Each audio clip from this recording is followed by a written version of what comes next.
ఆలకించుడి, ప్రకటించమని ఒకడు ఆజ్ఞ ఇచ్చుతున్నాడు. నేనేమి ప్రకటించనని మరి ఒకడు అడుగుతున్నాడు. సర్వ శరీరులు గడ్డి అయి ఉన్నారు, వారి అందమంతయు అడవి పువ్వు వలె ఉన్నది.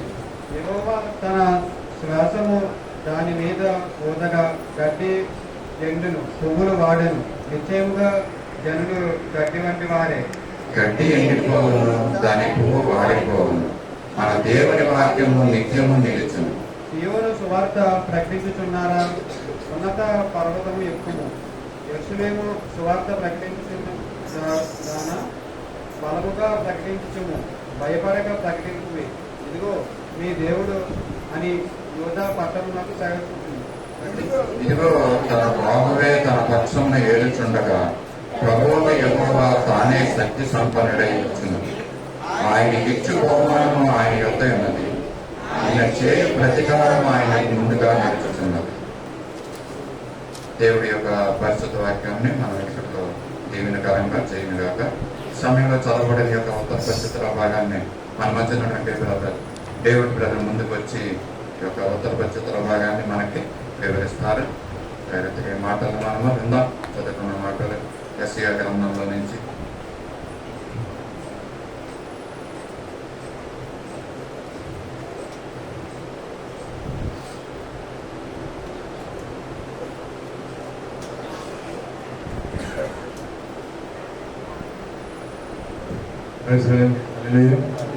దేవుని నామం బట్టి ఈ ఆరోగ్య కోసం అందరికీ కృతజ్ఞతలు చేస్తున్నాం. దేవుని నామం బట్టి సంతోషం చాలా ఎక్కువ మంది జనాలు కనపడుతున్నారో చూసి మనం లేట్గా స్టార్ట్ చేయడం అనుకుంటాం. దేవుని నామం పొందాలండి. గడిచిన సెప్టెంబర్ మాసంతో కాపాడి మనల్ని చివరి దినాల్లో అడుగుపెట్టిన యేసుని బట్టి మనం తెలియజేస్తున్నాం. ఈరోజు ఉత్తర ప్రచిత్రాల్లో బాగా వంశీగా చదివినట్టు యెషయా 1-10 వరకు చూద్దామండి. ముందుగా ఈ యెషయా అధ్యాయం మనం చాలా నుంచి ధ్యానిస్తూ వస్తున్నాం. ఈ యెషయా గ్రంథానికి ఒక చారిత్రకమైన ప్రాముఖ్యత ఉంది బైబిల్లో. దీన్ని యెషయా గ్రంథాన్ని ఒక మినీ బైబిల్గా ప్రకటించబడుతుంది. మినీ బైబిల్గా ఆచరణలో ఉందన్నమాట. ఎందుకంటే బైబిల్లో మనకు 66 పుస్తకాలు ఉన్నట్లుగానే ఆ యెషయా గ్రంథంలో కూడా 66 అధ్యాయాలు ఉంటాయండి. అయితే 1-39 అధ్యాయాల వరకు కూడా ఇశ్రాయేలు ప్రజలు బబులోను ప్రజల చేత లేదా అశ్షూరు ప్రజల చేత ఏ రకంగా హింసించబడ్డారో ఆ తీర్పులన్నిటికీ దేవుని యొక్క తీర్పులు మనం చూడొచ్చు. తర్వాత 40 నుంచి 66 వరకు కూడా మెస్సియా రాకడ గురించి, దేవుని యొక్క రాకడలో వారు ఎలాంటి విమోచన జరుగుతుందో ఈ గ్రంథంలో రాయబడి ఉందండి. యెషయా ప్రవక్త ద్వారా రాయబడినటువంటి ఈ గ్రంథం అత్యంత ప్రాముఖ్యమైనదండి. ఎందుకంటే ఈ గ్రంథాన్ని ఆధారం చేసుకుని అనేకమైన ప్రవచనాలు నెరవేర్పు జరుగుతూ ఉంటుంది. ఇశ్రాయేలు ప్రజలు దేవుని విడిచిపెట్టి తన సొంత ఆలోచనలకి తిరిగిపోయి అంటే ఏదైతే దేవుని వెంబడించాల్సిన వారు దేవుని విడిచిపెట్టి వారి సొంత ఆలోచనతో సొంత దేవతలను పూజించుకుంటూ సొంత వాళ్ళ ప్రయోజనాల కొరకు వాళ్ళు బ్రతుకుతున్నప్పుడు దేవుడు వారిని మొత్తాడండి. మొత్తి వారిని శ్రమంలోకి తీసుకుని వచ్చి దేవుడు అపవాదికి సాతానికి ఆ ఇశ్రాయేల్ ప్రజలను అప్పగించి ఆ చుట్టుపక్కల ఉన్న ప్రాంత ప్రజలు రాజులు లేదా సైన్యాలు ఆ పక్కన దేశాలకు వారిని హింసించే రీతిగా ఆ జీవితాల్లో వారిని ఎలాగంటే ప్రోత్సహించడం జరిగింది. అంటే తన ప్రజలు తన నుండి విడిపోయి వంకర మార్గాల్లో వెళ్ళిపోతున్నారు, వారిని సరళం చేయాలి, వారి జీవితాలు మరలా కట్టాలి, దేవుని పట్ల ఆసక్తి కలిగి వారి జీవితంలో నీతిగా నిజాయితీగా జీవించే క్రమంగా ఉండాలని దేవుడు ఉద్దేశించి వారిని శ్రమలకు అప్పగించడం జరిగింది. అనేక శ్రమలు పొందినట్లుగా మనం ఇదివరకు మనం చూసాం. ఎలా అంటే వాళ్ళు తినేదానికి ఆహారం లేదు, నాన్నోరు ఎవరూ లేరు. ఎలా ఉందంటే ఎక్కడ కూర్చుంటామో ఎక్కడ తింటామో ఎక్కడ వాళ్ళ గృహం ఉంటుందో కూడా లేనట్టుగా అనేక సార్లు అనేక సైన్యం లేదా అనేక రాజుల చేత ఇశ్రాయేలు ప్రజలందరూ బాధింపబడి ఉన్నారు. అప్పుడు అంటారంట స్త్రీలు, అండి నాకు తినడానికి తిండి ఇస్తే చాలు, అండి పురుషుడిగా ఒక భర్త 7 స్త్రీలుగా నాకు ఒకరిని పురుషుడిగా ఇవ్వండి చాలు, భర్తగా ఉంటే చాలు, మా తిండి మేము తింటాం, మా బట్టలు మేము కట్టుకుంటాం, నాకు తీర్చమని స్థితికి దిగజారిపోయినటువంటి ఇశ్రాయేలు ప్రజలను దేవుడు అట్టి శాపం నుంచి ఈ 40 అధ్యాయాలు మాట్లాడతాడండి. వారిని విడిపిస్తారని దేవుడు మాట్లాడుతున్నాడు. ఒకసారి చూద్దాం 41. మీ దేవుడు సెలవిచ్చిన మాట ఏదనగా నా జనులను ఓదార్చుడి ఏమన్నాడంటే దేవుడు సెలవిస్తున్నాడట. దేవుడు సెలవడం అంటే ఏంటంటే దేవుడు మనతో మాట్లాడడానికి ఇష్టపడుతున్నాడండి. మాట్లాడడానికి ఇష్టపడే దేవుడు ఏంటి? మన దేవుడు మనతో మాట్లాడే దేవుడే అన్నాడు. దేవుడు పరిశుద్ధాత్మ దేవుడు తన కుమారుని మనకు రూఢిగా అప్పగించి వెళ్ళినప్పుడు ఆయన మన దేవుడు మన మధ్యనే ఉంచి వెళ్ళాడు. మన మధ్యలో ఎవరంటే పరిశుద్ధాత్మ ఆదరణకర్తగా ఉన్నాడు. మన దేవుడు ఎక్కడ ఉన్నాడంటే రహస్యం 91 రాయబడుతుంది, ఆది వాక్యం వాక్యమే దేవుడైన దేవుడు రోజు మనతో మాట్లాడుతూ ఉంటాడట. ఆయనే మనతో మాట్లాడుతున్నాడండి. మీరు లోకాసువార్త 2:20 చూసినట్లయితే సుమయోను ఒక వ్యక్తి ఉండడం జరుగుతుంది. ఆ వ్యక్తి నుండి ఇశ్రాయేల్ ప్రజలకి క్షేమం కలిగినప్పుడు యేసుక్రీస్తు వారిని చూసినప్పుడు మాత్రమే ఆయన మరణిస్తాడని ఆయన ప్రవచనం చెప్పబడుతుంది. అటు రీతిగా యోహాను సువార్త యెషయా గ్రంథంలో 40వ అధ్యాయంలో ఈ ఇశ్రాయేల్ ప్రజలు అప్పటిదాకా బాధింపబడుతున్న ప్రజలకు ఒక వాదార్పు కలిగజేస్తున్న దేవుడు ఆయనతో మాట్లాడడానికి ఇష్టపడుతున్నాడండి. ఏమంటే మనతో కోపం, మనకి ఒక్కడితో కోపం ఉన్నప్పుడు జనరల్గా మనం వారిని పిలిచి మాట్లాడడానికి ఇష్టపడమండి. వారు మన పిల్లలు అయి ఉండొచ్చు, లేదా మన సంఘస్థులు అయి ఉండొచ్చు, మన ఊరు ప్రజలు అయి ఉండొచ్చు. వారు మన మాట వినకుండా తప్పుదోవలో వెళ్తున్నప్పుడు మనం ఎంత చెప్పినప్పటికీ గద్దించి చెప్పినప్పటికీ కూడా వారు వినలేనప్పుడు మనం ఏం చేస్తామంటే వారి దారిని వారిని వదిలేస్తాం. వారి మొహాన్ని అయితే ఏమంటుందని వారి యొక్క తోవాడు చూసుకుంటాడు, లేదా వారి కర్మ ఏదో వాడు పడతాడని మనం విడిచిపెట్టేసి వారితో మాట్లాడడానికి ఇష్టపడము. దేవుడు కూడా అలాగే చూశాడు ఇశ్రాయేల్ ప్రజల్ని. అయితే దేవుడైన యెహోవాకి ఎంత కరుణవంతుడంటే వారు పడుతున్న కష్టాలను వారితో మాట్లాడాలని చెప్పి దేవుడు ఈ 40వ అధ్యాయంలో ఆయన ఇచ్చిన మాట ఉంటుందంటే, నా జనులను సెలవిచ్చిన మాట ఏదనగా, నా జనులను వాదార్చుడి యెరూషలేములో ప్రేమగా మాట్లాడి ఆమె యుద్ధకాలం సమాప్తమయ్యను, ఆమె దోషులను తీర్చబడెను, యెహోవా చేతి వలన ఆమె తన సమస్త పాపముల నిమిత్తము 2 పొందని సమాచారం ఆమెకు ప్రకటించండి. హల్లెలూయా. దేవుడు ఇశ్రాయేల్ ప్రజలతో చాలా స్పష్టంగా మాట్లాడుతున్నాడండి. మిమ్మల్ని వాదార్చుతాను, మీకు మేలు కలుగ చేస్తాను, మీకు నెమ్మది కలుగ చేస్తాను. అంటే మీరు ఇటువంటి చేసినట్టు పాపాలకి 2 పరిహారం మీరు అప్పటికే చెల్లించి ఉన్నారు కాబట్టి ఇశ్రాయేల్ ప్రజలు నేను దీవిస్తానని, సియోను ప్రజలారా, యెరూషలేము ప్రజలారా మీకు నెమ్మది కలుగుతుందని దేవుడు మాట్లాడుతున్నాడండి. మన దేవుడు మాట్లాడే దేవుడే ఉన్నాడు, ఆయన నమ్మదగిన దేవుడే ఉన్నాడండి. అంటే మనల్ని విడిచిపెట్టి ఎప్పుడు కూడా మనల్ని శాపానికి కానీ లేదా మన కష్టానికి కానీ విడిచిపెట్టి వదిలేసి ఆయన చూచే దేవుడు కాదు. కానీ మన కష్టాలను మన యొక్క శ్రమలను చూచి ఆయన మనకు సమాధానం ఇచ్చే దేవుడు, మనం ఆదరించే దేవుడే ఉన్నారని దేవుడు వాటిని క్లియర్గా మాట్లాడుతుంది. మీరు చూడండి, ప్రకటన 1:5 రాయబడుతుంది, ఆయన నమ్మకమైన దేవుడేటండి. మన దేవుడు ఎలాంటి వాడు అంటే నమ్మకమైన దేవుడు. మనం నమ్ముకున్న దేవుడు మనకు తిరిగి సమాధానం చేసే దేవుడే ఉన్నాడు. అందువల్ల మనం ఆయన ఎందుకు నమ్మకం నుంచి మనం ముందుకు సాగాలని దేవుడు క్లియర్ గా కొడుతున్నాడు. ఎందుకంటే నమ్ముకున్న దేవుడు నమ్మకమైన వాడు. చూద్దామండి ప్రకటన 1:5. నమ్మకమైన సాక్షి మృతులలో నుండి ఆది సంభూతులకు లేచిన వాడును భూపతులను అధిపతమైన యేసుక్రీస్తు నుండి కృపా సమాధానంలో మీకు కలుగును కాక. హల్లెలూయా. ఎవరండి నమ్మకమైన దేవుడట? ఆయన భూపతులకు అధిపతులుగా ఉన్నటువంటి ఆయన దేవుడు ఆయన కృపా సమాధానం మనకి కలుగు చేస్తాడు. ఇక్కడ ఇశ్రాయేల్ ప్రజల కోసం మాట్లాడటం లేదు, కానీ ఈ ట్రూ గాస్పెల్ ఫెలోషిప్ వెంబడిస్తున్న మనము ఈ జీవితంలో, ఈ ప్రజల్లో, అలాగే ఈ సమాజంలో దేవుడిని వెంబడిస్తున్న మనకు దేవుడు ఏం మాట్లాడుతున్నాడంటే, నువ్వు నమ్ముకున్న దేవుడు ఎలాంటి వాడండి? నమ్మకమైన దేవుడట. నమ్మకమైన దేవుడు ఏం చేస్తాడంటే నీకు కృపా సత్య సమాధానం కలుగు చేస్తాను దేవుడు క్లియర్ గా మాట్లాడుతాడు. ఆయన ఎవరంటే భూపతులకు అధిపతి. భూపతులు అంటే భూమి మీద ఉన్న అనేకమైనటువంటి సంస్థలకి అధిపతులుగా ఉన్నారు, రాజ్యాలకు రాజులుగా ఉన్నారు, దేశాలకు రాజులుగా ఉన్నారు, ప్రధానమంత్రులుగా ఉన్నారు. వారందరికీ అంటే కూడా ఈయన అధిపతి ఉన్నారు. మన ఆన్లైన్ ప్రాంతంలో మాట్లాడుకున్నాం, ఏం మాట్లాడుకున్నాం అండి? మన ఈస్టర్న్ కంట్రీస్, నార్థర్న్ కంట్రీస్, ఇండియాలో ఏదైతే కొన్ని కంట్రీస్, రాజస్థాన్, అస్సాము, సిక్కిం అలాంటి దేశ రాష్ట్రాలలో ఆదివారం ఆరాధన జరుపుకోవడానికి చాలా కష్టంగా ఉంది అని ఒక సహోదరుడు ఫోన్ చేసి మా కొరకు ప్రార్థించమని ఒక ప్రార్థన రిక్వెస్ట్ పంపించిన వ్యక్తిగా మనం విన్నాం. అయితే దేవుడు ఏం మాట్లాడుతున్నాడంటే, నువ్వు నమ్ముకున్న దేవుడు నమ్మకమైన దేవుడు అమ్మా. ఎందుకంటే ఆయన భూపతులకు అధిపతిగా ఉన్నాడు కాబట్టి ఖచ్చితంగా నీకు సమాధానం దొరుకుతుంది. అప్పటి వరకు మనం ఏం చేయాలండి? దేవుని ఎందుకు మోకరించి విశ్వాసం కలిగి ప్రార్థన చేస్తే ఖచ్చితంగా ఇండియాలో దేవుని ద్వారాలు తెలియజేస్తున్న దేవుడు మాట్లాడుతున్నాడు. తర్వాత మనం చూద్దామండి, ఆలపించి అడవిలో ఒకడు ప్రకటించుచున్నాడు, ఎట్లనగా అరణ్యంలో యెహోవాకు మార్గం సిద్ధపరచుడి, ఎడారిలో మా దేవుని రాజమార్గము సరళము చేయుడి. ఏమండి, మీరు ఇక్కడ చూసినట్లయితే బాప్తిస్మిచ్చి యోహాను కోసం ఇక్కడ ప్రకటించబడుతుంది. చెప్పినట్లుగా 40వ అధ్యాయంలో మెస్సీయ రాకోసం ఎదురు చూస్తున్న ఇశ్రాయేల్ ప్రజలకు ఒక సూచన కనబడుతుంది. ఆయనట అడవిలో నుంచి అరణ్య రోధన చేస్తూ ఒక పిలుపు వినబడుతున్నట్టు. ఎలాంటి పిలుపు అంటే, మీరందరూ పాపం నుంచి విడిపించబడండి, మీరు పాపం నుంచి నీతి వైపు తిరగండి, మీరు నిజమైన దేవుడిని అంగీకరించండి, మీరు మీ యొక్క మనుషులను మార్చుకోండి, దేవునితో తిప్పుకోండి అనే ఒక ప్రవచన రీతిగా మీకు వినబడుతుంది. అది ఎవరి కోసం కాదు, కానీ బాప్తిస్మిచ్చి యోహాను కోసమే. మీరు చూసినట్లయితే మత్తయి 3:3, మార్కు 1:3, లూకా 1:70 36లో ఇదంతా కూడా దేవుని యొక్క రెండవ రాకడలో దేవుడి రాకడ కోసం యోహాను ద్వారా ఇవ్వబడుతున్న ప్రవచనం ఇక్కడ నెరవేరబడుతుంది. అంటే ఈ క్రీస్తు పూర్వం 700 సంవత్సరాల క్రితం రాయబడిన యెషయా గ్రంథంలో ఈ యొక్క రెండవ రాకడలో మెస్సీయ వస్తారని, మెస్సీయ ఇశ్రాయేలు ప్రజలు విడిపిస్తాడని అతనికి ముందుగా యోహానును పంపించినట్లుగా దేవుడు మనం చూడొచ్చండి. మీరు గమనించినట్లయితే ఈ భూమి మీద కాబట్టి ఈ రోజు మన వైజాగ్ లో ఒక మీటింగ్ కండక్ట్ చేస్తున్నారు, ప్రధానమంత్రిదనో లేదో ఒక ముఖ్యమంత్రి అన్నప్పుడు ఏం చేస్తారంటే వారికి ముందుగా అనేక మంది ఐపీఎస్ ఆఫీసర్లు వచ్చి విశాఖపట్నం మొత్తం జల్లెడ పెట్టి మొత్తం ప్రొటెక్షన్ పెట్టుకొని అండి ఫుల్ సెక్యూరిటీ పెట్టి ఆ గ్రౌండ్ కానీ ఆ ఏర్పాట్లు కానీ చూస్తూ ఉంటారండి.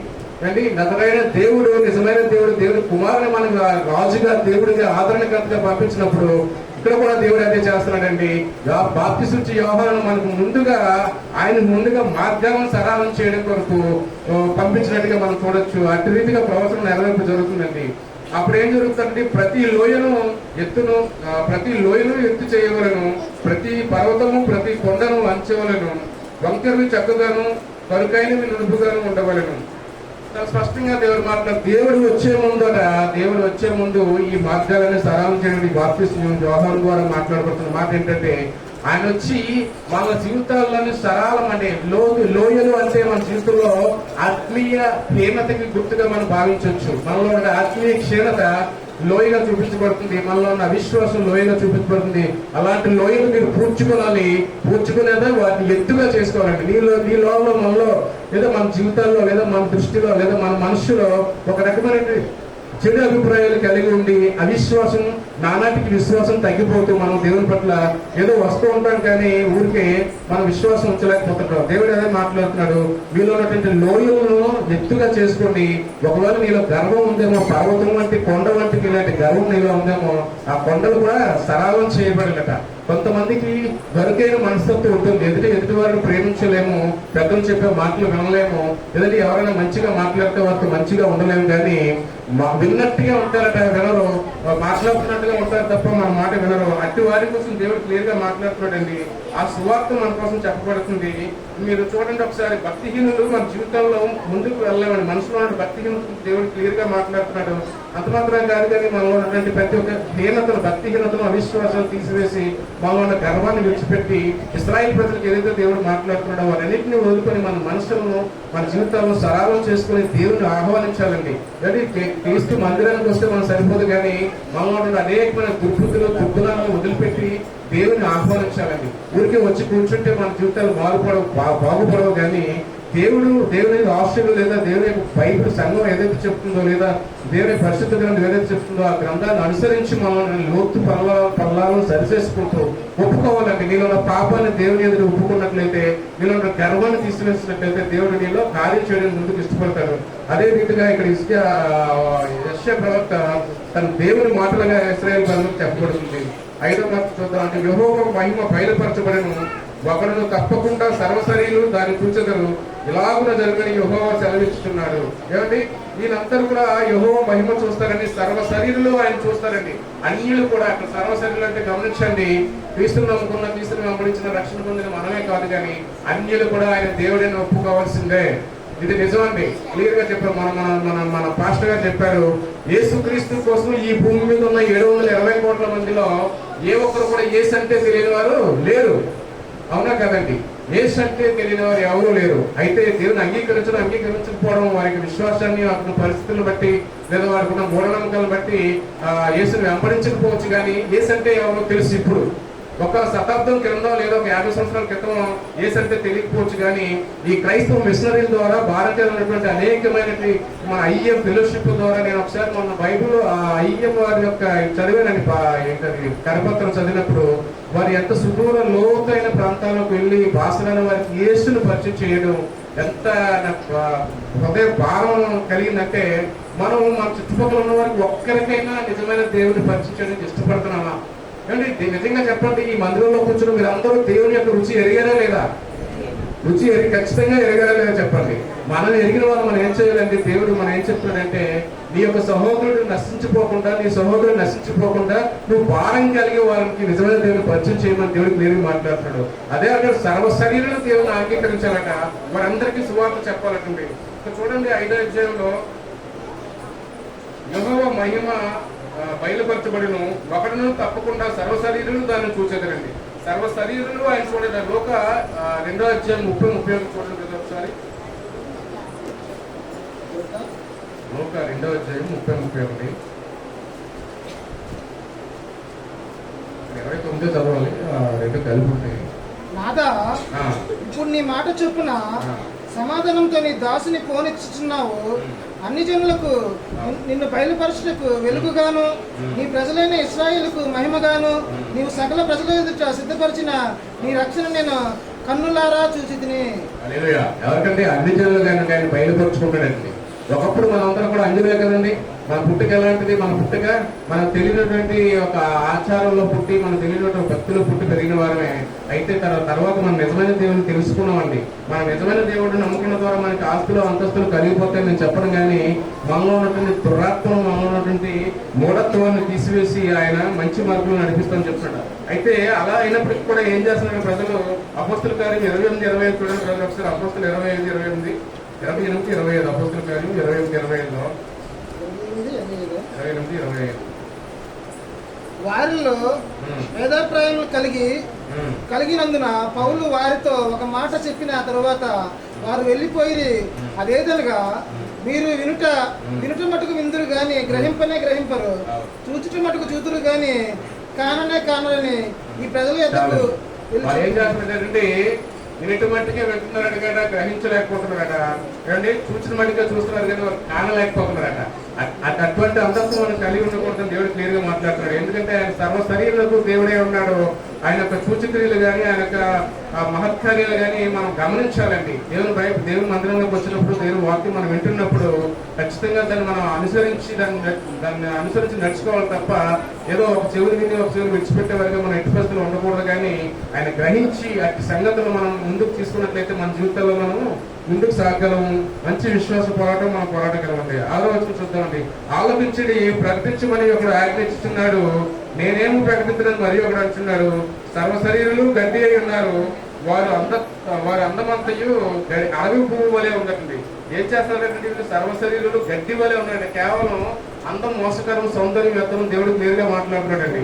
అయితే అనేక సందర్భాల్లో మనం ఎవరో ఉన్నటువంటి మనకున్న ఆస్తి అంతస్తులను లేదా అందాన్ని బట్టి మనం కొనియాడబడాలని ప్రయత్నం మనం మహిమగా ఆపాదించుకుంటాం. కానీ మన మహిమ అంటే గట్టి పువ్వు పోలి, అంటే అరవ పువ్వు పోలి అంటే అరవ పువ్వు ఏం చేస్తుంది? మార్నింగ్ ఉదయాన్నే వీక్షించినప్పటికీ రాత్రికాల సమయానికి అది వాడిపోయి పువ్వులన్నింటినీ రెక్కలన్నీ విడిచిపెట్టేసినట్టుగా మనం చూడొచ్చు. అటువంటి మన యొక్క మహిమను మనగా మహిమ తెచ్చుకోకూడదు, కానీ దేవునికి ఆ మహిమను ఆపాదించాలని దేవుడు క్లియర్ గా చెప్తున్నాడు. 1వ పేతురు 1వ అధ్యాయం 24-25 చూడండి ఒకసారి. 1వ పేతురు 1వ అధ్యాయం 24-25. సర్వశరీరులు గడ్డిని పోలువారు, వారి అందమంతయు గడ్డి పువ్వు వలె ఉన్నది. గడ్డి ఎండును, దాని పువ్వులు రాలును, అయితే ప్రభు వాక్యము ఎల్లప్పుడూ నిలుచును. చూడండి, గడ్డి పువ్వు లాంటి మన అందం అండి. మనుషుల జీవితాలు కానీ, మనుషుల యొక్క ఖ్యాతి కానీ, మనుషుల యొక్క మహిమ కానీ అనేక సందర్భాల్లో మనం దేవుని విడిచిపెట్టి మనం కలిగిన దాన్ని బట్టి మనం అతిశయపడుతూ ఉంటాం. కానీ దేవుడు ఏమంటే నీ మహిమ, నీ ఘనత, నీకు నువ్వు ఆపాదించుకున్నటువంటి నీ సెల్ఫ్ కాన్ఫిడెన్స్ ఏదైతే ఉందో, ఏమంటే సెల్ఫ్ కాన్ఫిడెన్స్ తప్పు కాదు, కానీ ఓవర్ సెల్ఫ్ కాన్ఫిడెన్స్ మనలో ఉన్నట్లయితే ఖచ్చితంగా దేవుడు మంచిది కాదని మాట్లాడుతున్నాడు. నువ్వు ఆలోచించినది ఏదైనా కానీ, నీకు కలిగినది ఏదైనా కానీ నువ్వే గడ్డి పువ్వు అయినప్పుడు మరి నీలో ఉన్నటువంటి ఆలోచన కానీ, నీలో ఉన్నటువంటి యాంబిషన్స్ కానీ ఎంత త్వరగా గడిపోవచ్చండి. నీ జీవితమే గడ్డి పువ్వులా ఉంది, నీ అందమే గడ్డి పువ్వులా ఉంది. ఉదయం ఎలా రాయబడిందంటే, యోధా కొండలు గట వర్షాకాలం తర్వాత శీతాకాలం వచ్చినప్పుడు ఉదయాన్నే కొండల వైపు చూసినట్లయితే మంచి పచ్చటి వాతావరణంతో కొండలన్నీ కూడా గడ్డి మొలిచిపోయి కనబడతాయండి. ఆ తర్వాత రోజు చూసినట్లయితే ఎండాకాలం వచ్చినప్పుడు కొండలన్నీ ఒక గోధుమ రంగులకి, ఎలాగంటే ఎండిపోతాయండి. కొండలన్నీ ఎండిపోయి మనం దూరం నుంచి చూస్తున్నప్పుడు కూడా బండలే కనబడుతుంటాయి. అలాంటి జీవితాలు మన జీవితాల్లో ఈ రోజు ఉంటుంది, రేపు మనకున్న ఆశీర్వాదం ఈ రోజే ఉన్నట్టు ఉంటుంది, మనకున్న పరపతి ఈ రోజే ఉన్నట్టు ఉంటుంది. కానీ తెల్లవారి చూసుకోవడం కదా, ఒక రోజు ఒక సంవత్సరం గడిచేటప్పటికి మన దగ్గర ఉన్నాయండి గతించిపోవచ్చు. మన జీవితం కూడా అలాగే ఉంది, గడ్డి పువ్వులో ఉందని దేవుడు మాట్లాడతాడు. యెహోవా తన శ్వాసము దాని మీద ఊడగా గడ్డి ఎండును, పువ్వు వాడును. దేవుడు చాలా స్పష్టంగా మాట్లాడుతుంది. మన జీవితంలో ఆయన శ్వాస ఆయన శ్వాసత నిశ్వాసతో ఆధారపడి ఉన్నట్టు ఆయన మనం సెలవిస్తేనే మనం బ్రతకగలం, కానీ ఆయన ఆజ్ఞ లేనిదే మనం ఏది కూడా చేయలేము. దేవుడు అదే మాట్లాడుతున్నాడు. ఎందుకు వచ్చిన చూద్దామండి. నిశ్చయంగా గనులు గడ్డి వంటి వారే, గడ్డి ఎండిపోవను, దాని పువ్వు వాడిపోవను, మన దేవుని వాక్యము నిత్యము నిలుచును. హల్లెలూయా. ఏమండి, దేవుని వాక్యాన్ని అంతరింపజేయాలని అనేక మంది చరిత్రలో మనం చూసినట్లయితే ఒకసారి మనం మాట్లాడుకున్నాం. బైబిల్ ఎలా వచ్చింది, అసలు క్రిస్టియన్స్ గా మనం ఎలా గుర్తించబడ్డాం, మనం ఎవరు క్రిస్టియన్స్ అని పిలిచారు మనం మాట్లాడుకున్నాం. ఎవరికి గుర్తుందో లేదో. అంటే రోమన్ చక్రవర్తులు క్రీస్తు 303లో ఒక చక్రవర్తి ఉంటాడండి. ఆయన ఏమంటాడంటే ఎక్లోరిటన్ అనే ఒక చక్రవర్తి ఆయన అన్నట్టు ఆయన బైబిల్ ఇష్టం లేదు. ఆయన ఏమంటే ఈ రాజ్యంలో, ఈ దేశంలో, ఈ రోమన్ సామ్రాజ్యంలో ఒక్క బైబిల్ కూడా ఉండకూడదు, అన్నింటినీ కాల్చివేసామని ఆయన ఆజ్ఞ చేయడం జరుగుతుందండి. అయితే అలాంటి సందర్భాల్లో బైబిల్ ఉన్నదని ఎవరు చెప్పడానికి భయపడేవారండి. మా దగ్గర బైబిల్ ఉందని ఎవరో సరౌండ్ చేయడానికి ఇష్టపడేవారు కాదు. అలాంటి ఆ రోమన్ చక్రవర్తులు తర్వాత ఇమీడియట్ గా 25 years తర్వాత కాన్స్టంటైన్ అనే ఒక ఆయన వచ్చి, రోమన్ చక్రవర్తి, ఆయన ఒక పండితుని పిలిచి, యూసేబియస్ అనే ఒక పండితుని పిలిచి ఒక 50 బైబిల్స్ ఆయన చేత రాయించుకోవడం జరిగిందండి. ఏమండి, ఒక బైబిల్ తయారు చేయడానికి ఇప్పుడంటే ప్రింటింగ్ మార్నింగ్ 6 సాయంత్రానికి అయిపోతుంది, కానీ అప్పట్లో చేతితో లిఖించేవారు, లేదంటే ఒక కరపత్రాల మీద లేదా ఒక ఇనప రేకుల మీద బైబిల్ రాసేవారండి. మనం మీరు చూసారు లేదో యూట్యూబ్ షార్ట్స్ లో వచ్చింది, ఒక ఆయన ఖాళీగా ఉంటున్నాడట, పుస్తకాల మీద రాసిన బైబిల్ చెరిగిపోతుందేమో తెలియదు అనుకుని ఒక ఫోటో పేపర్ ఉంటుంది కదండి, ఫోటో పేపర్ మీరు చూస్తూ ఉంటారు, ఫోన్లే కడుతూ ఉంటారు, వాళ్ళ దగ్గర చిన్న కాపర్ పేపర్ ఉంటుంది. అలాంటి కాపర్ పేపర్ మీద ఒక డబ్బులో లాంటి ఒక పెన్ను తయారు చేసుకుని బైబిల్ మొత్తాన్ని రాశాడండి. హల్లెలూయా. అటువంటి ఆలోచన మనం చేయాలి. ఎంతసేపు కూడా మీరు అన్నట్టుగా రానున్న రోజుల్లో దేవుని వాక్యం కరువైపోయింది అనుకోండి, నీ హృదయంలో ఎంతవరకు భద్రపరచుకోగలవు, నేను ఈ పేపర్లు అయితే చింపి కాల్చేయగలరు, ఆ యొక్క ఇనప పత్రాల మీద అసలు కాల్చేయలేరు కదండి. అలా కాన్స్టెంట్ టైంలో దేవుని యొక్క ఏర్పాటు ద్వారా ఏర్పడే కాన్స్టిట్యూషన్ చక్రవర్తి రోమన్ సామ్రాజ్యంలో దేవుని వాక్యం గతించిపోకుండా ఉండాలని నాకు ఒక బైబిల్ కావాలని అడగడం జరిగింది. బైబిల్ ఏదో ఒక రకంగా ఎవరో ఒకరు తీసుకొని ఇచ్చినప్పుడు ఆయన ఒక పండితుని పిలిచి నాకు అర్జెంటుగా ఒక 50 బైబిల్స్ రాయమని అప్పచెప్పడం జరిగింది. మీరు ఎంతైతే దేవుని వాక్యాన్ని కాల్చివేయాలి, అంతైతే దేవుని వాక్యం తొక్కివేయాలని చూసినప్పుడు అంతకంతకు దేవుని యొక్క వాక్యం ప్రజలలో పడుతుందండి. ఈ రోజు విశాఖపట్నం జిల్లాలో పెనగారి గ్రామంలో మనమందరం కూర్చొని బైబిల్ మన చేతితో పట్టుకుని ఉన్నామంటే అనేక మంది యొక్క పరిశుద్ధులు లేదా అనేక మంది పోరాట యోధులు కష్టపడితేనే ఈ బైబిల్ మన చేతిలోకి వచ్చింది. మనం అనేక సార్లు బైబిల్ కోసం మాట్లాడుతున్నాం. ఆ తర్వాత అండి వాల్టస్ అనే ఒక రోమన్ చక్రవర్తి, ఆయన ఫ్రెంచ్ ఆయన అవిశ్వాసి అన్నమాట, ఫ్రెంచ్ అవిశ్వాసి లేదా ఆయన ఏం చెప్పొచ్చు అంటే నాస్తికుడు. ఆయన అంటాడట, నేను మరణించిన తర్వాత 100 సంవత్సరాల తర్వాత ఈ క్రిస్టియానిటీ, ఈ క్రైస్తత్వం అనేదట చరిత్రలో మాత్రమే ఉంటుంది, నిజంగా ఉండదు. అంటే ఉద్దేశం ఏంటి, ఆగిపోతుంది. ఇక్కడ నేను చనిపోయిన 100 సంవత్సరాల ఈ బైబిల్ లేదా ఈ క్రైస్తవత్వం ఆగిపోతుంది. ఇది కేవలం చరిత్రలో పేజీగా మిగిలిపోతుంది, మనం చరిత్రలో చూడగలం తప్ప వాస్తవ రూపంలో ఎవరు భూమి మీద క్రైస్తవులు ఉండరని ఆయన మాట్లాడడం జరిగింది. అయితే ఆ వాల్టర్స్ అనే ఆయన యొక్క ఇల్లుని జెనీవా బైబిల్ సొసైటీ అనేవారు ఆ ఇంటిని హ్యాండ్ ఓవర్ చేసుకుని, ఆయనకు ప్రెసింగ్ మిషన్ కూడా ఉండేది, ప్రింటింగ్ మిషన్, ఆ ఇంటిని ఆ ప్రింటింగ్ మిషన్ లో పెట్టి ఆ ఏదైతే ఇంటిలో ఆయన మాట్లాడో ఆ ఇంటిలో కుప్పలుగా బైబిల్ ఇవాళకి తయారవుతున్నాయి. హల్లెలూయా, హల్లెలూయా. దేవుని వాక్యాన్ని ఎంతైతే తొక్కివేయాలని ప్రయత్నం చేస్తున్నప్పటికీ అంతకంతకు దేవుని వాక్యం అండి మనకు దూసుకెళ్ళిపోతుందండి. సుమారుగా ఒక సర్వే చెప్తుంది, ఈ యొక్క ఇవాంజలిస్టులు లేదా ఈ యొక్క బైబిల్ సొసైటీల ద్వారా రోజుకి తక్కువ 1,00,000 నుంచి 1,30,000 మంది ప్రజలకి 1,80,000 మంది ప్రజలకి రోజు దేవుని యొక్క వాక్యం కొత్తగా చేరబడుతుందండి. ఎంత స్పీడ్గా ఉంది చూడండి. ఇండియన్ భూమి మీద ఉన్నటువంటి ఏ దేశమైనా వారు అనుకున్న స్కీమ్ని కానీ వారు అనుకున్న పథకాన్ని కానీ ఎంత స్పీడ్గా ఎవరు రీచ్ చేయలేకపోయారండి. ఏంటి అలాంటిది దేవుని యొక్క, ఎందుకంటే నిజమైన వాక్యం ఇది, నిజమైన దేవుడు, నిజమైన వాక్యం మన హృదయాల్లో పనిచేస్తుంది. ఎవరైనా ఒకసారి బైబిల్ చదివితే ఇది మంచి పుస్తకం కాదు, ఈ బైబిల్ నాతో మాట్లాడలేదని వాడు ఎవరైనా ఉన్నాడండి? ఎవరు ఉండరు. పరిశుద్ధాత్మ కలిగి మనం బైబిల్ చదివితే బైబిల్ మనతో మాట్లాడుతుంది. బైబిల్ మాట్లాడుతున్నప్పుడు అందులో ఒక రూఢిగా పరిశుద్ధాత్మ ఆదరణకర్త ఉండి మనతో మాట్లాడి మన పాపాలన్నింటినీ కలిగిస్తుంది. ఇది ఒక అర్థం లాంటి బైబిల్. అది దేవుడు అదే మాట్లాడుతున్నాడు. దేవుడు వాక్యం గడ్డి పువ్వులే మన జీవితాలు నశించుకోవడానికి దేవుడి వాక్యం మాత్రం నిస్తుందన్నమాట. ఈ 40వ అధ్యాయం 8వ వచనం ఏం చెప్పానంటే, గడ్డి ఎండిపోవును, దాని పువ్వు వాడిపోవును, మన దేవుని వాక్యము నిత్యము నిలుచును. ఇది మనం ఎక్కడో విన్నట్టుందా లేదా? ఎక్కడ విన్నాం? గడిచిన ఆదివారం ఇది క్యాలెండర్ వెర్స్, ఇది పోయిన ఆదివారం ఇది క్యాలెండర్ వాక్యం అండి. తర్వాత చూద్దాం 9. సియోను సువార్త ప్రకటించుచున్నదాన ఉన్నత పరము ఎక్కుము, యెరూషలేము సువార్త ప్రకటించుచున్నదాన బలముగా ప్రకటించుము, భయపడకము ప్రకటింపము, ఇదిగో మీ దేవుడు అని యూదా పట్టణము ప్రకటించము. సియోను అనేది పరిశుద్ధాత్మ ద్వారా సియోను అంటే పరలోకం కృషిగా ఉందండి. యెరూషలేము అంటే యెరూషలేము సంఘాన్ని ప్రతిపాదించండి. సంగమాన్ని సువార్త ప్రకటించడం దేవుడు మాట్లాడతాడు. దేవుడు ఏం చెప్తున్నాడు? నేను అన్ని సర్వ శరీరంలో నేను దేవుడే అన్నాను, మీకు మాత్రమే కాదు, మీరు వెళ్ళి సర్వ సృష్టికి సువార్త ప్రకటించమని చేయమని చెప్తున్నాడు. ఈ సువార్త చెప్పేటప్పుడు ఎట్టి బస్సులో మీరు వెనుకడికి వేయద్దు, మీరు సిగ్గుపడవద్దు, మీరు భయపడవద్దు అని దేవుడు మాట్లాడతాడని. కొండ ఎక్కి సువార్త ప్రకటించమని చెప్తున్నాడు. అంటే కొండ ఎక్కి మాట్లాడితే క్లియర్ గా ఉంటుంది, వాయిస్ అందరికీ చేరుతుందని ఉద్దేశంతో దేవుడు క్లియర్ గా మాట్లాడుతున్నాడు. అంత మాత్రం మీద సిగ్గుపడవద్దని చెప్తున్నాడు. దేవుడు ఏం చేశాడంటే దేవుడికి వాహనంగా మనం ఏది చూడొచ్చు. అసలు చూడండి బ్రదర్, యోహాను 12:15 దేవుడు తను యెరూషలేములో ప్రవేశం చేసుకున్నప్పుడు గాడిద పిల్ల ఎక్కి వచ్చినట్టు మనం చూడొచ్చు. ఎవరి మన సింహాసనం యోహాను 12:15 ఆయన లాజరును సమాధిలో నుండి పిలిచి మృతుల్లో నుండి అతను లేపినప్పుడు ఆయనతో కూడా ఉండిన జనులు సాక్ష్యం ఇచ్చింది. అందుచేత ఆయన సూచక్రియ చేసినని జనులు విని ఆయన్ను ఎదుర్కొనబోయారు. కావున పరిశీలనలో ఒకడు 15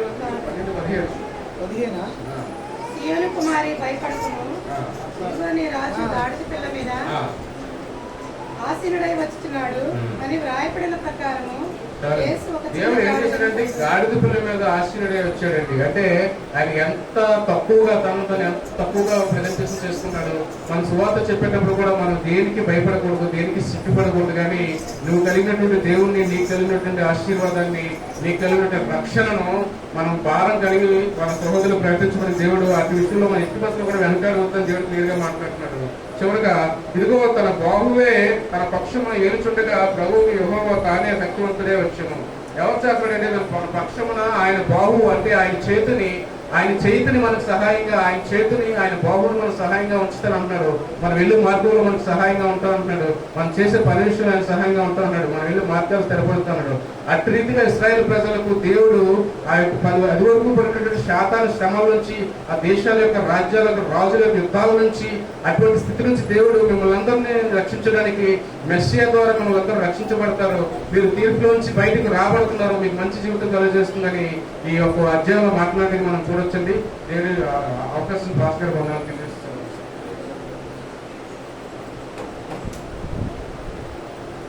హల్లెలూయా. చక్కని మాటలు వివరించిన దేవుడి ప్రజలకి సంఘపక్షంగా వందనాలు తెలియజేస్తున్నాం.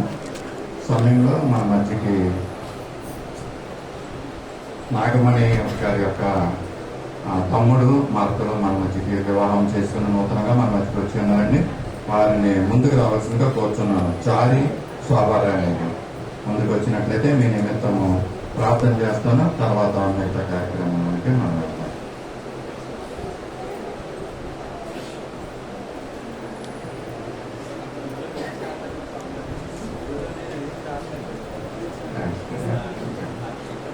హ్యాపీ మ్యారేజ్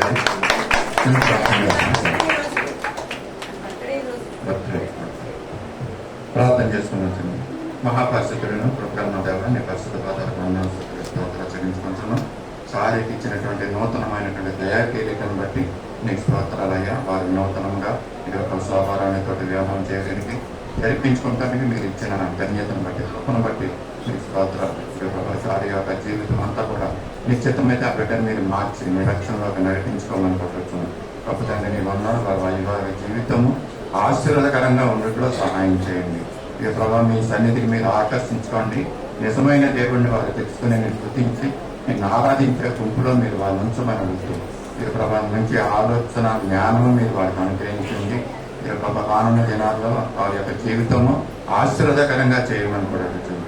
యేసయ్య పరిశుద్ధ నామములో అడిగి వేడుకొంచున్నాము తండ్రి. ఆమేన్. ఆమేన్. సమయంలో విజ్ఞాపన ప్రార్థన చేసుకున్నామండి. మన మధ్యనటువంటి సువార్తరాణి గారి ముందుకు వచ్చి విజ్ఞాపన ప్రార్థన చేస్తారు.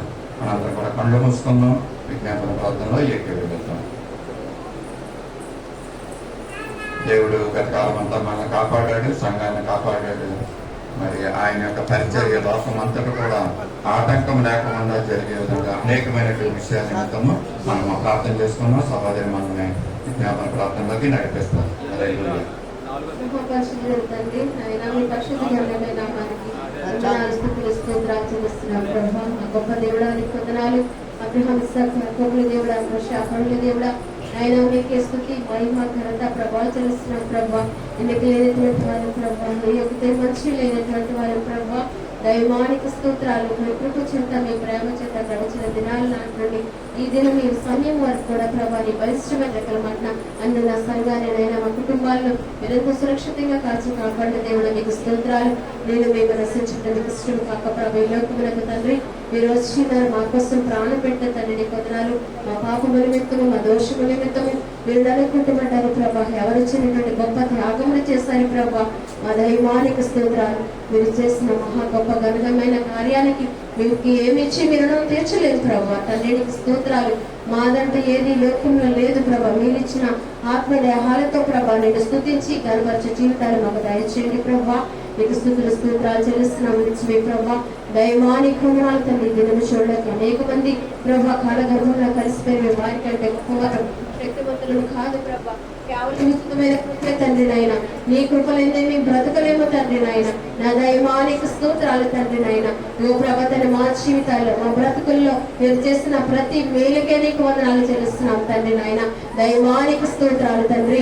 ఈనాడు సజీవంగా ఉన్నామంటే ప్రభా మా శక్తి, భక్తి, నీతి కాదు ప్రభా, కేవలం నీ కృపే తండ్రి నాయన. మీ కృపను బట్టి మీకు వందనాలు చెల్లిస్తున్నాను తండ్రి. మా దైవానికి స్తోత్రాలు. సర్వశక్తివంతుడానికి స్తోత్రాలు చెల్లిస్తున్నాను తండ్రి నాయన. నైనా నీకు వందనాలు తండ్రి నాయన. ఇగో ప్రభా తండ్రి నాయన, దైవదాసుని ప్రభా తండ్రి నాయన మీరు జ్ఞాపకం చేసుకోండి ప్రభా. తండ్రికి స్తోత్రాలు, స్తోత్రాలు చెల్లిస్తున్నాను. ఈ దాసునికి ప్రభా మంచి ఆరోగ్యంలో, శక్తి, బలమును దయచండి. మీ కృపను తోడుగొంచండి ప్రభా. దైవానికి స్తోత్రాలు. సంఘ పరిచర్యలో ప్రభా తన్ని వాడబడుచుండగా నీ బలిష్టమైన స్థానికి అప్పచెప్పుచున్నాను ప్రభా. విశ్వాస లోతుల్లోకి ప్రభా నడిపించుకునైనా ఆయన నీ ఆత్మీయ జ్ఞానంతో పరలోక మర్మాలను ప్రభా తన గూఢమైన సంగతులను బయలుపరచుట్లో నీ దాసుని వాకు శక్తితో నింపమని అడుగుతున్నాను ప్రభా. అనుదినము అనుక్షణమునైనా నైనా మీ చేతులతో నేను ఎత్తుపట్టుకోండి ప్రభా. మీ కృపను తోడుకుంటున్నాయినా నీకు స్తోత్రాలు. ఓ ప్రభా నీ దాసులకు ఆయన ఆరోగ్య బలములు దయచేయండి ప్రభా. మీ కృపను తోడుకుంచమని అడుగుతున్నాను ప్రభా. ప్రతి బలహీనత నుంచి విడుదల దయచేయండి నాయనా నీకు స్తోత్రాలు. నైనా జ్ఞాపకం చేసుకుని తన భర్తను బిడ్డలను జ్ఞాపకం చేసుకోమని అడుగుతున్నానయ్యా. పరిశుద్ధురానికి స్తోత్రమయ్యా. నీకు వందనాలు చెల్లిస్తున్నాను తండ్రి నాయన. నా ప్రభా సూచిస్తున్న వారి కుటుంబాన్ని మీరు జ్ఞాపకం చేసుకోండి ప్రభా. పరిశుద్ధురానికి స్తోత్రాలు. ఎన్నో బలహీనతలు, శోధనలు వచ్చినప్పటికీ నీ కృపను తోడుగుంచి వాటన్నిటిని చిడిపించి నీ బిడ్డలకు మీరు తోడుగా ఉంటున్నందుకు నీకు వందనాలు ప్రభా. పరిశుద్ధురానికి స్తోత్రాలు, వందనాలు చెల్లిస్తున్నాను. ప్రసాద్ గారికి మంచి ఆరోగ్యంలో దయచేయండి. ప్రతి బలహీనత నుంచి విడుదల దయచేయమని అడుగుతున్నాను ప్రభా. కృపగల దేవుడా నీకు స్తోత్రమయ్యా. నీకు వందనాలు తండ్రి నాయన. ఓ ప్రభు మైకులయ్య గారు జ్ఞాపకం చేసుకోండి, నాయనమ్మ గారు జ్ఞాపకం చేసుకోండి ప్రభా. ఆరోగ్య, శక్తి, బలము దయచేయండి ప్రభా. మీ కృపను తోడుగుంచండి ఆయన. నీకు స్తుతులు, స్తోత్రాలు చెల్లిస్తున్నాను తండ్రి. ఆయన ఎవరిని జ్ఞాపకం చేసుకోండి ప్రభా. దయమాని కొందరాలు మీ కాపుదలు ఉంచండి. వారి చేయి ప్రయత్నాలు మీరు సఫలపరచండి. వారికి స్నేహితుల బిడ్డలు, ఎవరి బిడ్డలను కాపుదలు ఉంచమని అడుగుతున్నాను తండ్రి. ఆయన నీకు స్తోత్రాలు. సంఘంలో ప్రతి ఒక్క కుటుంబాన్ని కూడా నీ చేతిని అప్పచెప్పుచున్నాను ప్రభా. ఆయన ఆరోగ్య బలను దయచేయండి. ఏ బిడ్డైతే సమస్యతో తిరిగిపోతున్నారో వారికి ఉన్న అవసరతలు అక్కలు తీర్చండి. రక్షణ మారు మనసు లేని వారికి రక్షణ మారు మనసు దయచేయండి. కుటుంబ సమేతంగా నీ మందిరానికి రావడానికి నీ కృపను తోడుగుంచండి ప్రభా. సహాయం చేయండి. వృద్ధునికి ఆరోగ్యంలో, శక్తి, బలముని కాపుదల దయచేయండి ప్రభా. ఆయన ఆరోగ్య బలములు దయచేయమని అడుగుతున్నాను ప్రభా. పరిశుద్ధుడా మీకు స్తోత్రాలు చెల్లిస్తున్నాను తండ్రి. చంటి బిడ్డలు మీరు జ్ఞాపకం చేసుకోండి ప్రభా. సండే స్కూల్ బిడ్డలు జ్ఞాపకం చేసుకోండి. సండే స్కూల్ చర్చ టీచర్ని మీరు జ్ఞాపకం చేసుకోండి. ఆత్మీయ జ్ఞానంతో నింపునైనా విశ్వాస లోతుల్లోకి బిడ్డలు నడిపించేనైనా జ్ఞానమును దయచేయమని అడుగుతున్నాను ప్రభా. నాయనానికి స్తోత్రాలు. ఎవరి బిడ్డలు మీరు జ్ఞాపకం చేసుకునైనా ప్రభువానికి స్తోత్రాలు. ఈ లోకంలో కలిసిపోకుండా ప్రభా తండ్రి ఒక ప్రత్యేకమైన జీవితం, పరిశుద్ధమైన జీవితం బిడ్డలకు దయచేయండి ప్రభా. నీకు స్తోత్రాలు అన్నాడు. యోసేపును వాడుకున్న రీతిగా బిడ్డలు మీరు వాడుకోండి ప్రభా. నీ వాక్యమైన బంధుకులతో బిడ్డలు బంధించండి. ఆయన సంఘ పరిచర్యలో బిడ్డలు వాడబడ్డానికి మీకు తోడుకొచ్చండి. ఆయన వారికి నాయన మంచి జ్ఞానమును, తెలివిని దయచేయండి. ఆయన నీకు స్తోత్రాలు చెల్లిస్తున్నాను ప్రభా. సహాయం చేయండి నాయన. పరిశుద్ధాత్ముడా నీకు స్తోత్రాలు. ప్రతి కుటుంబాన్ని కూడా బలపరచండి. నూతనంగా ప్రభాతం వచ్చిన బిడ్డలు కూడా మీరు జ్ఞాపకం చేసుకుని వారికి మీ రక్షణ దయచేయమని అడుగుతున్నాను. అలాగే ప్రభాతాన్ని నాయన చిన్ననాటి నుండి మందిరంలో పెరిగిన ఆశీర్వాద భర్తను నీ చేతులకు అప్పచెప్పుచున్నాను. ప్రభావ దైవానికి స్తోత్రాలు. వారి దాంపత్య జీవితంలో మీరు ఉండండి. అన్నిటికన్నా ముఖ్యంగా ప్రభాతాన్ని నైనా నేను స్తుతించి గర్వపరిచి మొదటి స్థానం మీకు ఇచ్చే జీవితం వారికి అనుగ్రహించమని అడుగుతున్నాను. ప్రభావ డ్యూటీలో రాకపోకల్లో మీరు తోడై ఉండండి. ప్రభావ పరిశుద్ధాత్ముడా నీకు స్తోత్రమయ్యా అనుకున్నారు.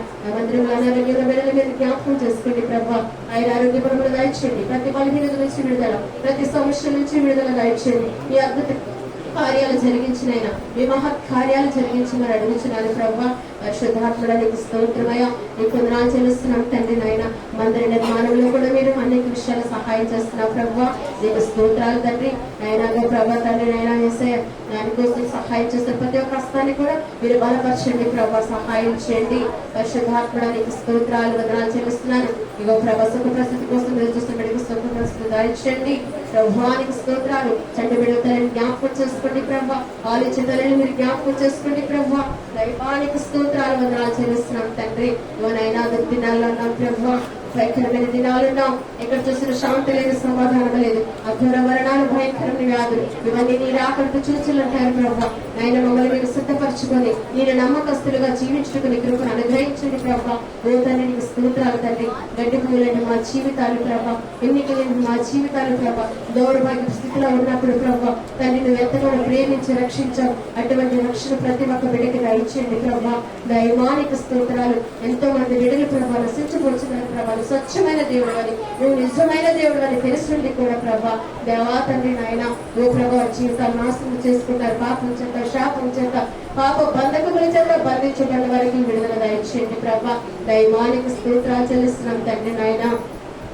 సర్వలోకమును సృష్టించిన సృష్టికర్త ప్రభా, సృష్టికర్తను మరిచి సృష్టిని ఆరాధిస్తున్న వారితో మీరు మాట్లాడండి. ప్రభా దైవానికి స్తోత్రాలు. ప్రతి నాలుక మోకాలు యేసు నామన మంగుడుకుని కృపను అనుగ్రహించండి. ప్రభా దైవా ఒక పాప నశించడానికి ఎంత మాత్రం ఇష్టం కాదు. ప్రభా అందరూ అంతటా మారు మనసు పొందాలని మీరు ఆలస్యం చేస్తున్నారు. ప్రభా దైవాన్ని ఏర్పాట్లను ప్రతి ఒక్క బిడ్డను మీరు సంధించి బంధించండి. ప్రభా సహాయం చేయమని అడుగుతున్నారు. ప్రభా నీకు స్తోత్రాలు వందనాలు చెల్లిస్తున్నారు. కినగాడి గ్రామాన్ని మీరు ప్రేమించి మందిరాన్ని ఇచ్చారు. ప్రభా నీకు స్తోత్రాలు. ఈ మైకి ద్వారా నైనా యేసయ్య తల్లి వాకి వినిచున్న ప్రతి హృదయాన్ని తెరువండి. ప్రభా తెరువమని అడుగుతున్నాను. వారి మనోనేత్రాలు తెరుగుతండి. మలోకమ దేవతారు మనోనేత్రాలు గుడ్డితను కలుగు చేసి సత్యాన్ని విడిచిపెట్టి అసత్యాన్ని నమ్ముచున్న ప్రతి ఒక్క బిడ్డను మీరు దర్శించండి. ప్రభా అయినా సహాయం చేయండి. ప్రభానికి స్తోత్రాలు. రాగబదులు మార్చినైనా విచారాలు మార్చి దొంగలే నరహంతకులు కామాలను మార్చమని అడుగుతున్నాను. ప్రభా నయనానికి స్తోత్రములు చెల్లిస్తున్నాను తండ్రి.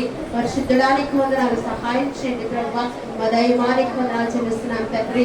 ఓ ప్రభా తండ్రి నాయన యేసయ్య భయంకరమైన వ్యాధులతో బాధపడిచిన వారి కోసం ప్రార్థిస్తున్నాను. ప్రభా అయినా ఎటు తోచని పరిస్థితుల్లో తండ్రి నాయన తండ్రి మరణ పడకల మీద పిడకలాడిచిన వారి కోసం ప్రార్థిస్తున్నాను. బాబు కనికరించిన అందరికీ ఉపకారం ప్రభా తండ్రి. మా రోగములు, మా శాపాలు, పాపాలన్నీ కూడా కల్వరిలో మీరు భరించి ఉన్నారు. ప్రభా దైవానికి స్తోత్రాలు తండ్రి. గుండె చెందిన వారిని బాగు చేస్తున్న దేవుడు నాయన కనికరించిన ఆయన ప్రతి ఒక్క బిడ్డని మీరు పుట్టే స్వస్థతను దయచేయండి. ప్రభా మీ మాటలో స్వస్థత, చూపులో స్వస్థత, మీ నీడలో స్వస్థత, మీ వస్త్రముల స్వస్థత. ప్రభా దైవానికి స్తోత్రాలు చెల్లిస్తున్నాను. ప్రభా కనికరించిన ఆయన ప్రతి ఒక్క బిడ్డ కన్నీరు తుడుమని అడుగుతున్నాను తండ్రి. లేవనెత్తండి ప్రభా ఆయన నీ అద్భుతాలు జరిగించండి. ప్రభా మీకు స్తోత్రాలు వందనాలు చెల్లిస్తున్నాను తండ్రి. ఓ నైనా ఈ దినం ప్రభా భూనిగాంతంలో ప్రభా తండ్రి నాయన నైనాని తండ్రి నీ సువార్తను నైనా నీ ఆరాధన జరుగుతుండగా ప్రతి ఒక్క ఆరాధనలో మీరు ఉండండి. మీరు మహిమ పొందండి. ప్రభా మీకు స్తోత్రాలు చెల్లిస్తున్నాను. సంఘాల్లో ఐక్యత ప్రభా, సేవకుల్లో ఐక్యత ఇచ్చండి. ప్రభా దుష్టుడు అనేక విధాలుగా గలిబిలి పడుతున్నాడు. ప్రభా వాడికి నీ లైఫ్ ప్రభా నీకు స్తోత్రాలు చెల్లిస్తున్నాను తండ్రి నాయన. నీ మహిమ వద్దమే ప్రభా తండ్రి నాయన దేవాతని సువార్త ప్రకటించబట్టుకు సహాయం చేయండి. ప్రభా నాయనా నీకు స్తోత్రాలు చెల్లిస్తున్నాను తండ్రి. మీరు కృప చూపండి, దయ చూపండి. ప్రభా పరిశుద్ధాత్మలో నీకు వందనాలు. ఓ ప్రభా తండ్రి ఇంతవరకు నైనా మీరు పాటల ద్వారా మీరు మహిమ పొందినారు. నీ కుమారుని ద్వారా నాతో మీరు మాట్లాడి ఉన్నారు. ప్రభా నైనా నీకు స్తోత్రాలు తండ్రి. నిజమే ప్రభా వాక్యాన్ని విని విడిచిపెట్టి వారిగా ఉంటున్నాం మేము. ప్రభా తండ్రి ఆ పాటలతో బ్రతుకు మీరు మార్చండి. ప్రభా నీకు స్తోత్రాలు తెలుస్తాను. ప్రభా నీకు ఆయస్కరమైన మార్గాలను తీసివేయండి. ప్రభా యథార్థమైన ప్రవర్తన, నీతి, భక్తి కలిగి జీవించడానికి సహాయం చేయండి. ప్రభా ఆచరణ, భక్తి, వేషధార స్థితి, ముఖస్థితి నాలో మాలో ఉంటే తీసివేయండి. ప్రభా తండ్రి నీకు స్తోత్రాలు. నేను పరిశుద్ధుడు కనుక మీరు పరిశుద్ధులైనడని వాక్యం సెలవిస్తుంది. ప్రభా దైవ మాట చేత కాక క్రియ చేత నేను కనపరిచే బిడ్డలుగా మమ్మల్ని తీర్చిదిద్దండి ప్రభా. నైనానికి స్తోత్రాలు తండ్రి. నైనా ఎంత గొప్ప భాగ్యం మాకు ఇచ్చావు, ఎందరికో లేనట్టు భాగ్యం ఇచ్చావు. మీ రక్షణ ఇచ్చారు ప్రభా, నీకు స్తోత్రాలు. మీరిచ్చిన రక్షణ అంచె వరకు కాపాడుకొని నమ్మకస్తులుగా జీవించే జీవితాలు మాకు దయచేయమని అడుగుతున్నాను ప్రభా. పరిశుద్ధాత్మడానికి స్తోత్రమయ్యా, మీకు వందనాలు చెల్లిస్తున్నాను తండ్రి. నాయన సంఘాన్ని బలపరచండి ప్రభా తండ్రి. నాయన ఏసే వట్టి హృదయములతో వచ్చి నా ప్రభా తండ్రి మిమ్మల్ని జ్ఞాపకం చేసుకుని దాస్తుని సిలువ చెంత మరుపరచుకోండి ప్రభా.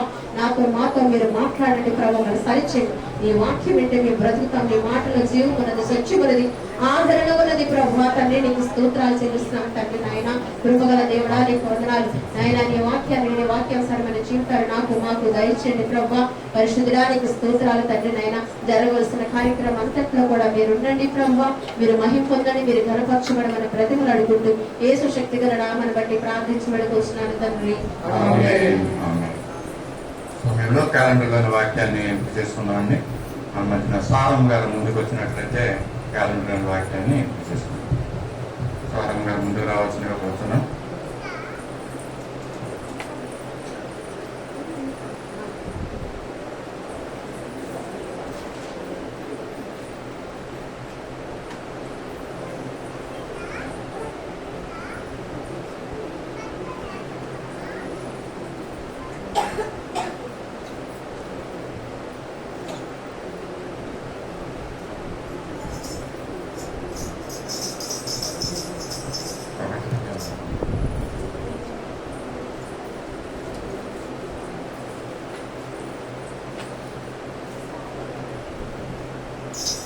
దీవెన రెండోదిగా ఎస్ దేవుడికి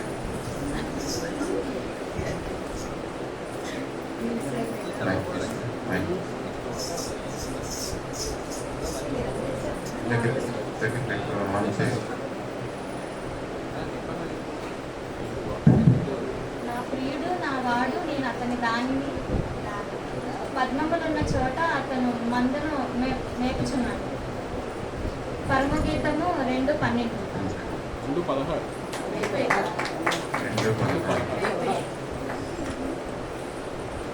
ఎస్ దేవుడికి గారు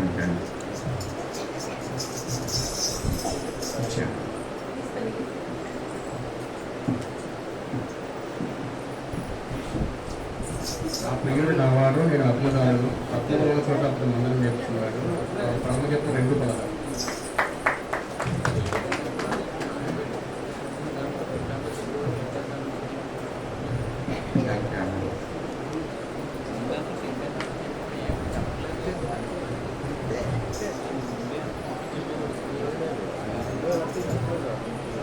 సమయంలో మరి మధ్యకు మరొక జంట నూతనమైన వివాహం చేసుకుని మన మధ్యకి వచ్చి ఉన్నారు. ప్రశాంత్ కుమార్, ఆశా జ్యోతి ముందుకు వచ్చినట్లయితే మీ నిమిత్తం ప్రార్థన చేస్తాం. ఎందుకంటే వివాహం చేసుకున్న తర్వాత మొట్టమొదటిగా మా మధ్యకి వచ్చి ఉన్నారు కనుక మీ నిమిత్తం ప్రార్థన చేయడం. మరి మనందరికీ తెలుసు, ఆశా జ్యోతి అనేక దినాలు, అనేక సంవత్సరాలు మన సంఘంలో మరి సండే స్కూల్ పిల్లల మధ్యన సేవ చేసింది. అలాగే మరి చక్కని కార్యక్రమాలు, క్రిస్మస్ కార్యక్రమాలన్నీ కూడా చక్కగా చేసిందండి. అవస్థల్ని మరి దేవుళ్ళు నడిపించడానికి మరి ఆమె చేసిన సేవలు మర్చిపోలేము. వివాహం అయిన తర్వాత మళ్ళీ ఇదే ఆమె యొక్క మొక్కలను మేము చూడటం ఎంతో సంతోషకరమైన విషయం.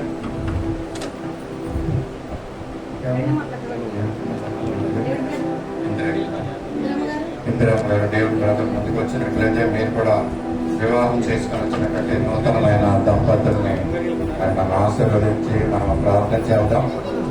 మరి once again we thank you Asha Jyoti that which you served the God and served the Sunday school children and youth children, and we are really missing you.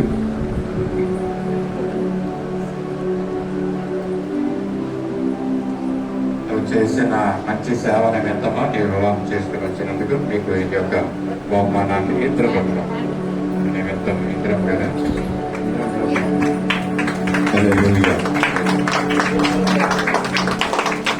తిరిగి నుంచి కెమెరా సరే చిన్న ప్రార్థన చేద్దాం. మమ్మల్ని అతిమిక్కిగా ప్రేమించిన మా పరలోక ప్రియ తండ్రి, పరిశుద్ధులని స్తోత్రాలయ వందనాలు చెల్లించుకుంటున్నాం.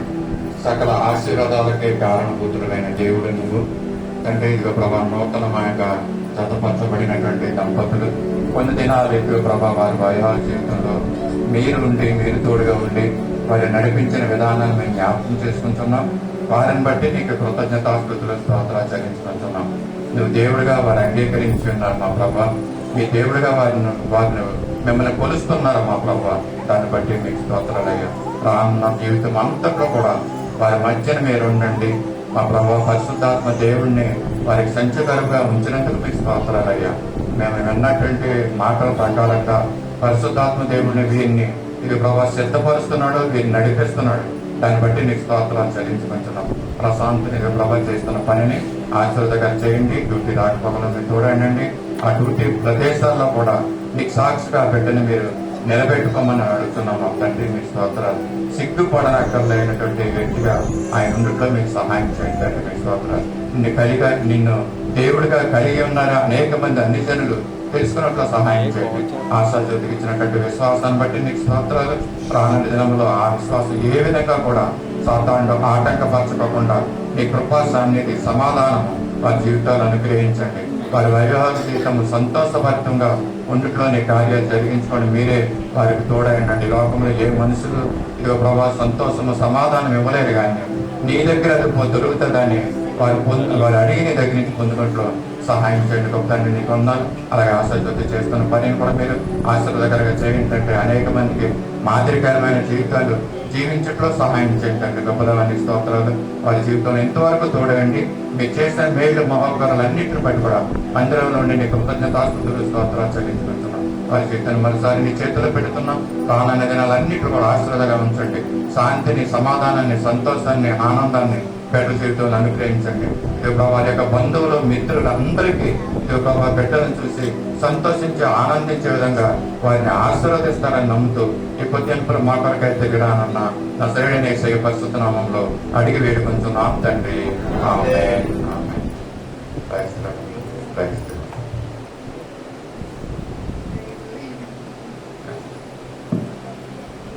సమయంలో విశ్వాస ప్రమాణం చెప్పుకుందామండి.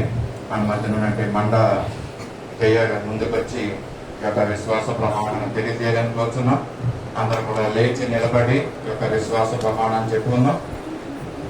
లేచి నిలబడదాం. విశ్వాస ప్రమాణం చెప్పుకుందాం.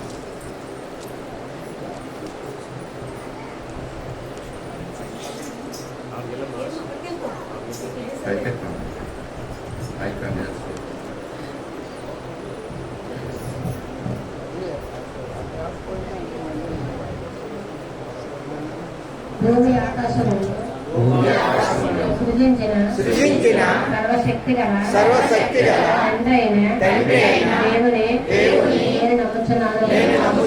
ఆయన యాక కుమారుడు మన ప్రభువైన యేసుక్రీస్తును నమ్ముచున్నాను. ఈయన పరిశుద్ధాత్మ వలన మరియకు జన్మించి శిలువ వేయబడి చనిపోయి సమాధి చేయబడి అదృష్ట లోకములోనికి మూడో దినము లేచి పరలోకములకెక్కి సర్వశక్తి గల దేవుని వద్ద ఉన్నాడనియు సజీవులకు మృతులకు తీర్పు చేయుటకు అక్కడి నుండి వచ్చినని నమ్ముచున్నాను. పరిశుద్ధాత్మను నమ్ముచున్నాను. పరిశుద్ధుల సహవాసము అవసరమని నమ్ముచున్నాను. క్షమాపణ శరీర పునరుద్ధానములు నిత్య జీవమును ఉన్నవని నమ్ముచున్నాను. దయచేసి అందరూ కూర్చోవలసిన సమయంలో సాక్ష్యములు తెలియజేస్తున్నామండి. దేవుడు మన పట్ల, మన కుటుంబాల పట్ల, సంఘం పట్ల చేసిన మేలుని సాక్ష్యాలు మనం పంచుకోవాలనుకున్నాం. దయచేసి ముందుకు వచ్చి మీ సాక్ష్యాలు తెలియజేయండి. క్లుప్తంగా మీ సాక్ష్యాలు చెప్పండి. సమయాన్ని కూడా మరి గమనించవలసిందిగా కోరుచున్నాం.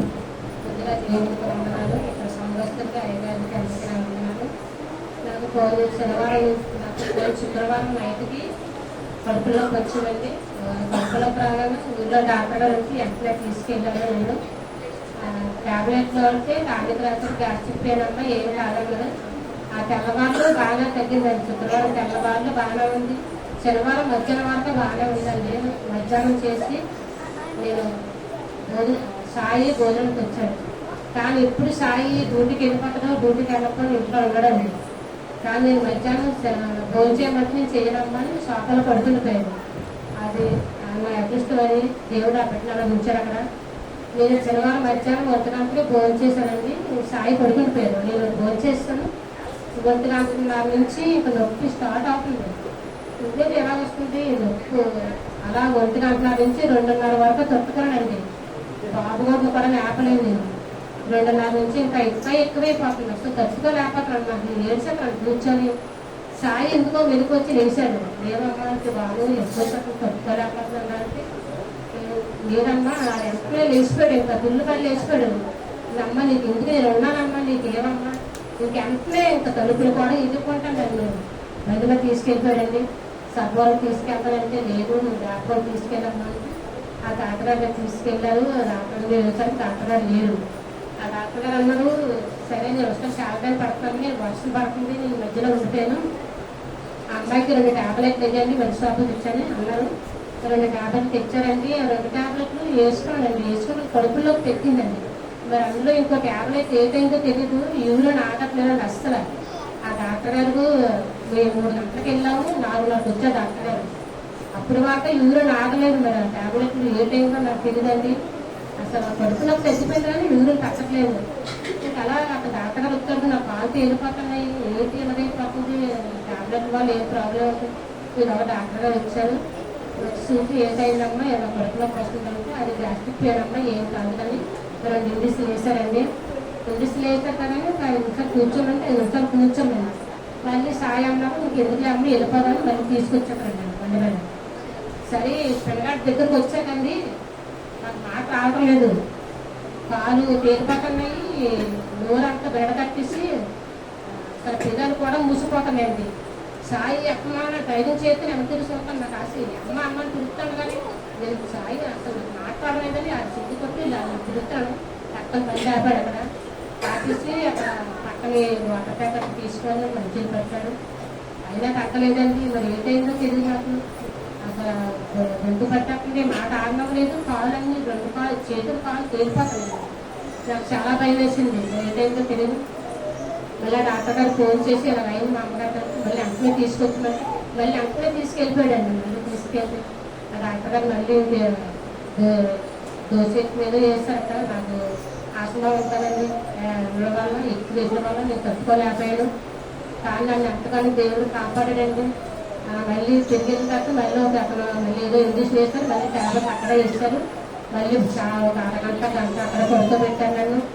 కానీ నాకు ఒకటండి ఆ టైంలో నేను అలా నొప్పితో పాడేసేటప్పుడు నాకు ఎవరో లేదో వెళ్తారు. మా ఆయన డ్యూటీకి వెళ్ళిపోయారు. సాయి దేవుడే ఆయన అలా ఉంచాడండి అక్కడ. నన్ను ఎంతగా హాస్పిటల్ తీసుకెళ్ళాను. నాకు స్వస్థత ఇచ్చాడు దేవుడు. నన్ను ఎంతగానో ముట్టు స్వస్థపడి నాకు ఇలా మళ్ళీ ఈ రోజు దినాన్ని నేను నిలబడున్నానంటే నా భక్తి నా ప్రేమ కాదండి. దేవుడిచ్చి స్వస్థత బట్టి దేవుడికి లెక్కలేని వందనాలు చెల్లించుకుంటున్నాను. అలాగే ప్రభు ఇంకో సాధ్యం అయితే మేము అదే బాత్రూమ్ కట్టుకున్నాను ట్యాంకీ తవ్వించామండి. 6 అడుగులు తవ్వుతప్పటికీ మరి వాటర్ ఎలా వచ్చేస్తుందో తెలియదు. మీరు వచ్చి చూస్తే ఆశ్చర్యపడిపోతారండి. దూరం నుంచి తన్నుకు వచ్చేస్తుందండి నీరు. మేము ఒక మోటార్ పెట్టి సగం వదిలిస్తాం మా ఇంటి దగ్గర.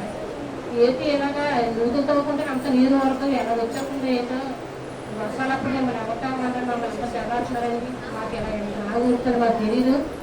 కానీ వాటర్ ఆడలేదండి. మేము మొన్న బట్టి వాటర్తో నీరు అలా తోడుతాను ఉన్నాం. ఇలా తోడు అడగంటే మళ్ళీ నిండిపోతుందండి వాటర్. మీరు అందరూ ఒకసారి ప్రార్థన చేయండి. నా ఈ 2 సంవత్సరాలు దేవుడు నీరు ఆశీర్వదించింది సార్.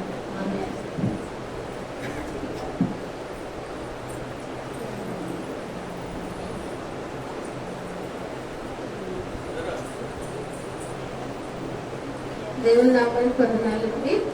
సేవకులకి గుడి ఉన్న సంఘస్థులకి అందరూ కూడా దేవుని నామాన్ని పట్టుకోవడం చెల్లిస్తున్నాను. పోయిన వారం అంతా కూడా మాకు ఎవరికి కూడా బాగాలేదండి. చాలా జ్వరాలు జలుబు దగ్గు ఇవన్నీ ఒకరికొకరు చేసుకోవడానికి కూడా లేదు. అంతలో చాలా బలహీనం అయ్యాము. అందువల్ల దేవుని సన్నిధికి రాలేకపోయాను. తల్లి కూడా జ్వరము దగ్గు జలుబు చేసి నెక్స్ట్ వామిటింగ్స్ కూడా అయ్యాయి. అయినప్పుడు దేవుడికి ప్రార్థన చేస్తాను. దేవుడు మాకు ఎంతో స్వస్థతలు ఇచ్చారు. దేవుడు చేసిన గొప్ప ఘనమైన కార్యాలు పొందడానికి. ఎందుకంటే ఏ హాస్పిటల్, ఏ డాక్టర్స్ వల్ల అయినా మందుల వల్ల అవి మనం ఆడొచ్చు అభివృద్ధి గారు, కానీ దేవుడు స్వస్థపరిస్తేనే మనం స్వస్థత పొందగలమన్న విశ్వాసంతో ప్రార్థన చేస్తాను. దేవుడు అభివృద్ధిగా కుటుంబాన్ని స్వస్థత ఇచ్చాడు. అలాగే నా బిడ్డ విషయంలో మీరందరూ కూడా ప్రార్థన చేస్తున్నారు, అందరికీ తెలుసు. అలాగే బిడ్డ దినం వస్తున్నప్పుడు మమ్మీ అందరినీ అడిగానని చెప్పు, త్వరగా వస్తాను, నాకు సాక్ష్యం చెప్తానని బిడ్డలని దేవుడు బిడ్డకిచ్చిన స్వస్థతను బట్టి స్తోత్రాలు. నా బిడ్డ కోసం మీరు ప్రార్థిస్తున్న మీ అందరికీ కూడా నా హృదయపూర్వకమైన వందనాలు చెల్లిస్తున్నాను. మరి అలాగే నా భర్త మరి తను చేస్తున్న ట్రాన్స్పోర్ట్ లో మరి సండే సెలవు ఉండదండి, కానీ సెలవు ఉంటే బాగుంది. నాకు ఆ డ్యూటీ చేయడానికి ఇష్టం లేదు, చర్చికి రావడానికి అవ్వదు, మంగళవారం ప్రేయర్కి వెళ్ళడానికి అవ్వదు అలా అని చెప్పేసి బాధపడేవారు. ప్రార్థన చేశాము. దేవుడు చక్కగా మరి సండే రావడానికి కూడా మరి సెలవు వచ్చి డ్యూటీని చేశారు. దేవుడికి వందనాలు చెల్లిస్తున్నాను. అలాగే నా కుటుంబం విషయంలో దేవుడు అనేకమైన ఘనమైన కార్యాలు చేశారు. మేము ఆయన సాక్షులుగా నిలబడేటట్లు మీరు మా అందరి గురించి ప్రార్థించండి. ఆత్మీయ జీవితంలో మాకు ఎదుగుదల కోసం మీ అందరూ ప్రార్థిస్తారని చిన్న సాక్ష్యం దేవుడు దీవించుగాక. మరింత ఒక్కళ్ళే మన సాక్ష్యం క్లుప్తంగా చెప్పండి, ఒక్క మాటలో చెప్పండి. రెండు మాటలు సమయం లేదు.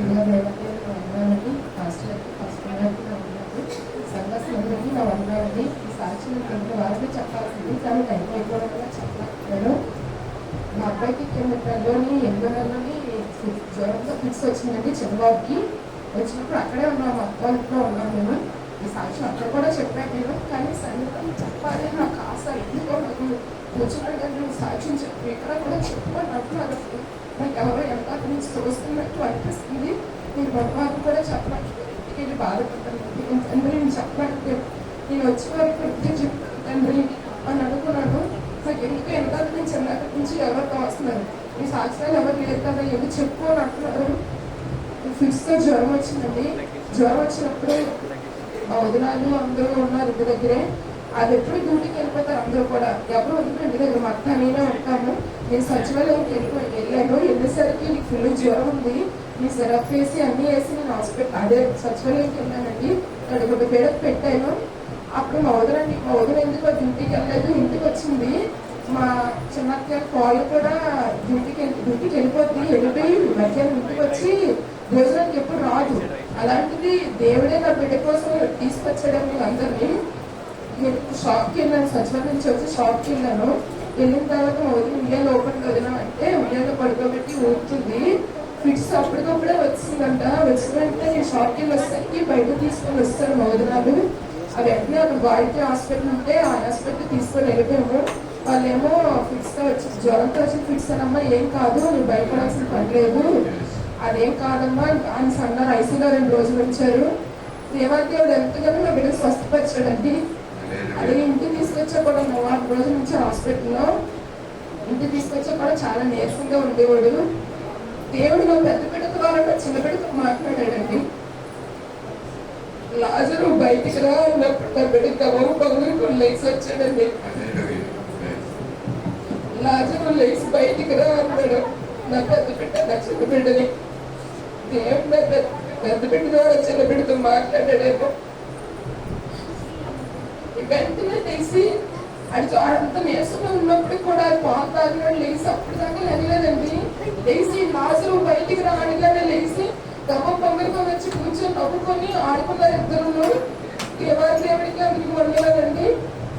ఇంకో సాక్ష్యం ఏంటంటే మా చెల్లి విషయంలో మా ఆయన ఇంటికి పంపించడేమో అనుకున్నాను, తీసుకురావడానికి కూడా పంపించడానికి తండ్రి నా చెల్లి విషయంలో నాకు ఎంతో చేసింది. నా చెల్లి నా భర్త వదిలేక మార్చి మీరే పంపించాలి, పంపించినట్టు మీరు చేయండి తండ్రి. నేను ఎంతో ప్రార్థన చేశాను.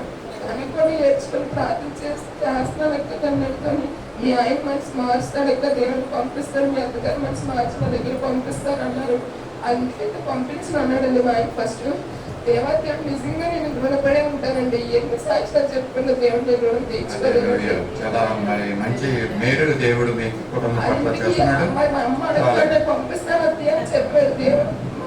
అనంతరం మీ ఇంటికి పంపించాడు అంతే కదమ్మా? వాళ్ళ ఇంటికి నన్ను పంపించారండి. దేవాదేవుడికి అందుకు వందనాలండి. మొన్న వారం కూడా 2 పిల్లలకి జ్వరం అండి. జ్వరం వచ్చినప్పుడు నేను సిరప్ వేసి తీసుకొచ్చాను. దేవుడి సన్నిధిలో స్వస్థత ఉంటుందని నాకు తెలుసు. నేను వెంటనే సిరప్ వేసి సిరప్లోని స్ప్రేర్ ఆయిల్ వేసి పట్టేసి తీసుకొని వస్తానండి.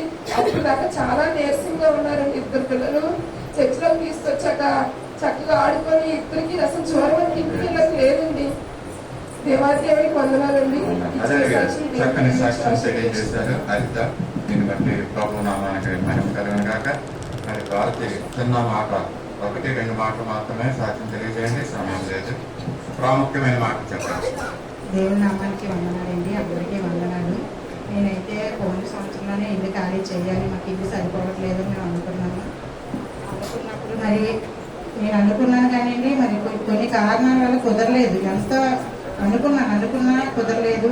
మరి తర్వాత మరి కూడా మేము మళ్ళీ అనుకున్నాము ఇల్లు మారిపోవాలి, ఇల్లు సరిపోవట్లేదు, పిల్లలకు కూడా చాలా ఇబ్బంది అయిపోతుందని అనుకున్నాము.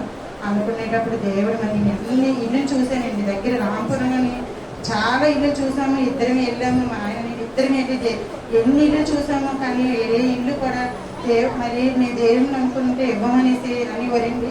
నేను చాలా ఏడిసానండి. కానీ మరి ఎంత ఏడిసానో దేవుడికి మన తెలిసండి. దేవుడు మరి నేను నిజంగా మంచి ఇల్లు దేవుడు ఇచ్చాడండి. ఇప్పుడు రామపురంలోనే మరి కొత్తపేటలో మాకు ఇల్లు మంచి ఇల్లు ఇచ్చారు. చర్చికి కూడా దూరం లేకుండా మరి ప్రతి దగ్గరలోనే మాకు అన్ని విషయాల్లోనే దేవుడు సాయం చేశాడండి. బంకు డ్యూటీ కూడా మౌలిక ఇబ్బంది లేకుండా ఇచ్చాడండి. అలాగే మరి సాయం చేసే వ్యక్తులు మనం ఎప్పుడు మర్చిపోకూడదు. నాకు అదే జీవించుతుంది చాలా ఎక్కువ సాయం చేస్తారని ప్రతి విషయంలో కూడా నిజంగా ఇద్దరికి నేను చాలా థ్యాంక్స్ చెప్పాలండి. ఎందుకంటే నేను వెళ్ళేటప్పుడు నాకు ఎవ్వరూ తెలియదు. కానీ నిజంగా నేను వెళ్ళేటప్పుడు నేను చాలా బాధపడుతూ వెళ్ళాను. కానీ అన్ని విషయాలను కూడా ఆమె సాధ్యం చేస్తున్నాను. దేవుడే దిక్కని అనుకున్నాను. కానీ అమ్మ కూడా దేవుడు ఇచ్చాడండి. నిజంగా దేవుడికి వందనాలు చెల్లిస్తున్నాను. కానీ నాకు నిజంగా ఇల్లు కూడా నిండి నాకు కొత్త ఇల్లు దేవుడు ఇచ్చాడండి. చిన్న సాక్ష్యం దేవుడు దీవించింది. చక్కని గృహాన్ని దేవుడు భారతి గారికి ఇచ్చాడు. మరి మౌలిక డ్యూటీ దగ్గర, అనిల్కి స్కూల్కి దగ్గర, మరి అందరికీ మరి కన్వీనియంట్ అయిన ప్లేసులు దేవుడు మంచి గృహాన్ని వారికి ఇచ్చాడు. అందుని బట్టి దేవునికి స్తుతి. మరి సంఘ పరిచయం అందరికీ నా వందనాలు. మరి దేవుడు నా జీవితంలో ఎన్నో మంచి కార్యాలు చేశారు. అయితే మరి అందరికీ తెలిసి నేను ఇంజనీరింగ్ కంప్లీట్ చేశానని, ఫస్ట్ క్లాస్ పాస్ అవ్వడానికి దేవుడు నాకు కృపణించినందుకు దేవుని నామానికి వందనాలు.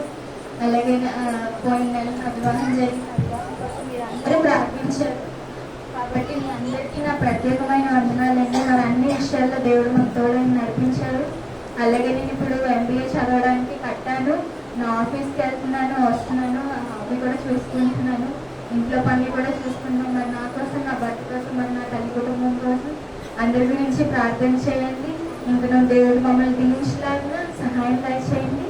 అలాగే మమ్మీకి బాగాలేనప్పుడు కూడా సంఘం అంతా కలిసి ప్రార్థన చేశారు. అందరికీ మా ప్రత్యేకమైన వందనాలు. ఇలాగే మమ్మల్ని, మా కుటుంబాన్ని ఎప్పుడు సంఘం ప్రార్థనలో మమ్మల్ని జ్ఞాపకం చేసుకోమని ఈ చిన్న ప్రార్థనలు, ఈ చిన్న చక్కని సాక్ష్యాన్ని తెలియజేశారు. సాక్ష్యాలు తెలియజేసిన వాళ్ళందరికీ ప్రభునామములో మరి వందనాలు తెలియజేస్తున్నాను. దేవునికి మహిమ. దేవుడు మీ యొక్క సాక్ష్యాలు విన్నాడు. మీకు ఏది అవసరమో అది ఆయనకి తెలుసు కనుక అన్ని సమయానుకూలంగా ఆయన సమకూర్చి నడిపిస్తారు మనందరికీ. సమయంలో వచ్చిన ప్రకటనలు ఉన్నాయండి, ప్రకటనలు మరి విందాము. మరి పోయిన శుక్రవారము నెలలో ఆఖరి శుక్రవారం, మరి నెలలో ఆఖరి శుక్రవారం, ప్రతి ఆఖరి శుక్రవారం రోజున ఆన్లైన్ ప్రేయర్ ఉంటుందండి. సంపూర్ణ రాత్రి ప్రార్థన కూడిక ఉంటుంది. మేము అనౌన్స్ చేసినా అనౌన్స్ చేయకపోయినా కానీ ఈ కార్యక్రమం ప్రతి నిత్యం జరుగుతూనే ఉంటుంది కనుక జ్ఞాపకం ఉంచుకొని మీరు ఆ కూడికకి రావాలి. అందరి గురించి, అన్ని కుటుంబాల గురించి మేము ప్రార్థన చేస్తామండి.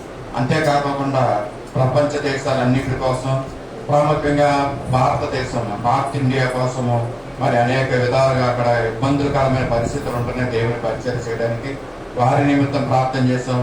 మీరు వచ్చినా రాకపోయినా మీ కుటుంబంలో ఉన్న ప్రతి ఒక్కొక్క వ్యక్తి గురించి మరి సంఘం అంతా వచ్చిన కొద్దిమంది అయినా కూడా మరి ఎంతో ఘనంగా దేవుణ్ణి మరి స్తుతించాము. ఆ రోజు ప్రార్థించాము, మరి పాటలతో ఆయన్ని గణపరిచాము. మరి 5-6 వచ్చినప్పుడు, కొద్దిమంది వచ్చినప్పుడు కూడా, ఎంతమంది ఎక్కువ మంది వచ్చినప్పుడు ఎంత సమయం ఉంటుందో అంత సమయము మరి హృదయాలు ఇప్పి వారు ప్రార్థించారు. మీరు కూడా సమయాన్ని కొంతమంది పోగొట్టుకున్నారు. మరి దేవుని చిత్తం అయితే మరొక ఈ అక్టోబర్ నెలలో జరగబోయే ఆఖరి శుక్రవారం ప్రార్థనకుడికి మిస్ అవ్వకుండా అందరూ కూడా రావాలని ఈ విషయాన్ని తెలియజేస్తున్నాను. అలాగే సండే స్కూల్ యథావిధిగా 11:30 నుంచి 12:30 వరకు మరి ఉంటుందండి. మరి అలాగే వచ్చే ఆదివారం ఈ కమింగ్ సండే మొదటి ఆదివారం నెలలో అక్టోబర్ నెలలో మరి 5వ తారీఖు అది మొదటి ఆదివారం కనుక మళ్ళా కార్యక్రమం ఉంటుంది కనుక దానికోసం సిద్ధపడి ప్రార్థన పూర్వకంగా ఆ యొక్క మొదటి నెల మల్ల ఆరాధన కార్యక్రమం రావాల్సిందిగా మీ అందరినీ కోరుచున్నాను. అలాగే ఈ వారంలో పుట్టినరోజులు చేసుకుంటున్న వారిని రేచల్ 29వ తారీఖున బర్త్డే రేచల్ది.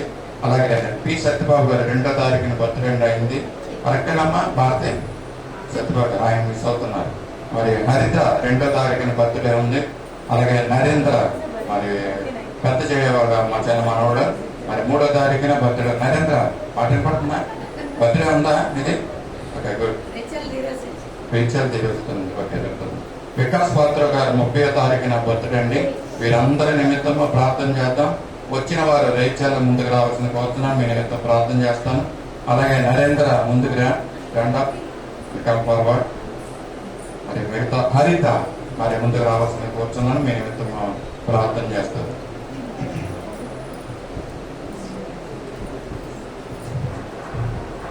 Happy birthday.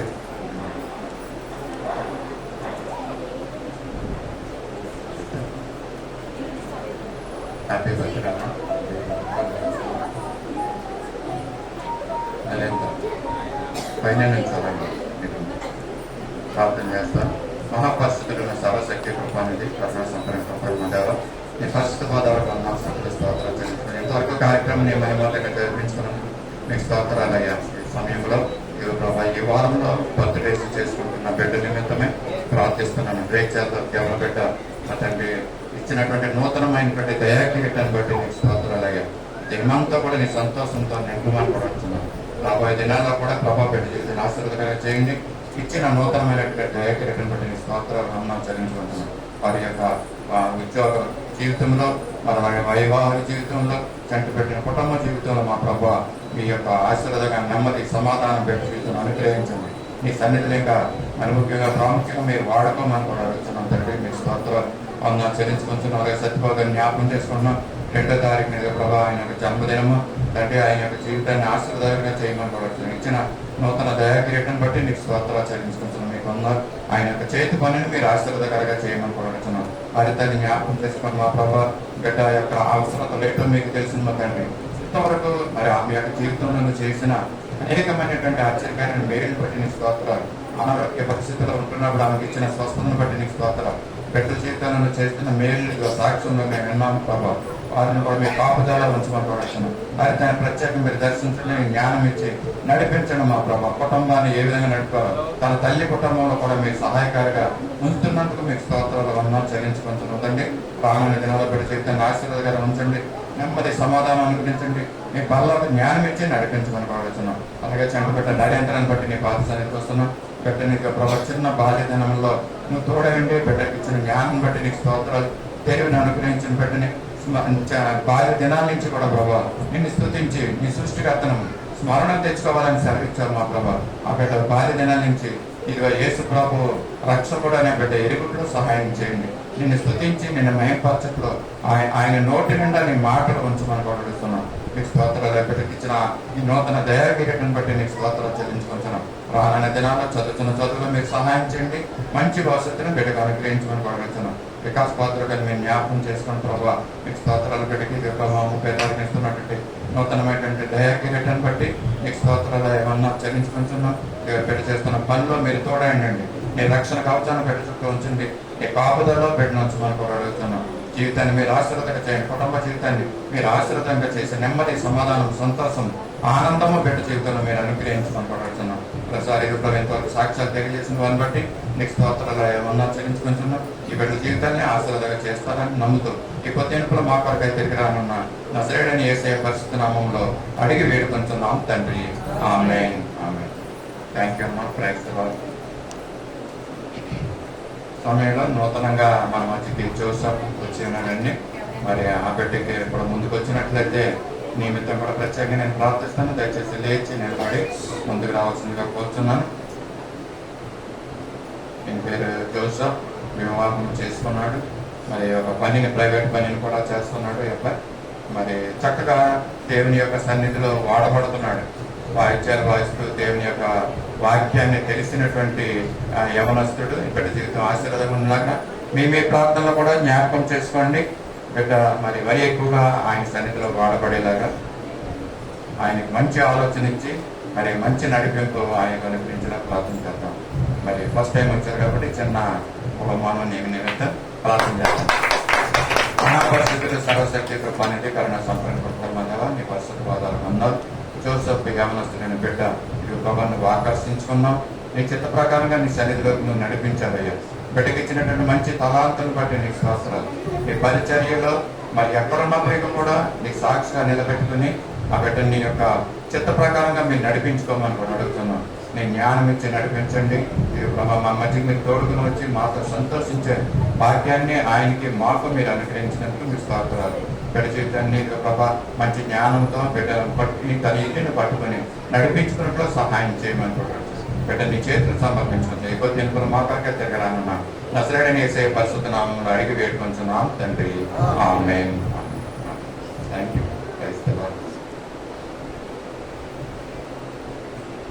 ప్రకటనలో ముగిసిందండి. సమయంలో మనము అర్పణలు అర్పించుకుందాం. సత్య సువార్త పాఠ పుస్తకం నుంచి 76వ పాటను పాడుకుంటూ నీవే నాకు చాలుని యేసు అనే పాటను పాడుకుంటూ కానుకలు సమర్పించుకున్నాం. దయచేసి అందరూ లేచిన వల్ల మన పాట పాడుతూ కానుకలు సమర్పించుకున్నాం.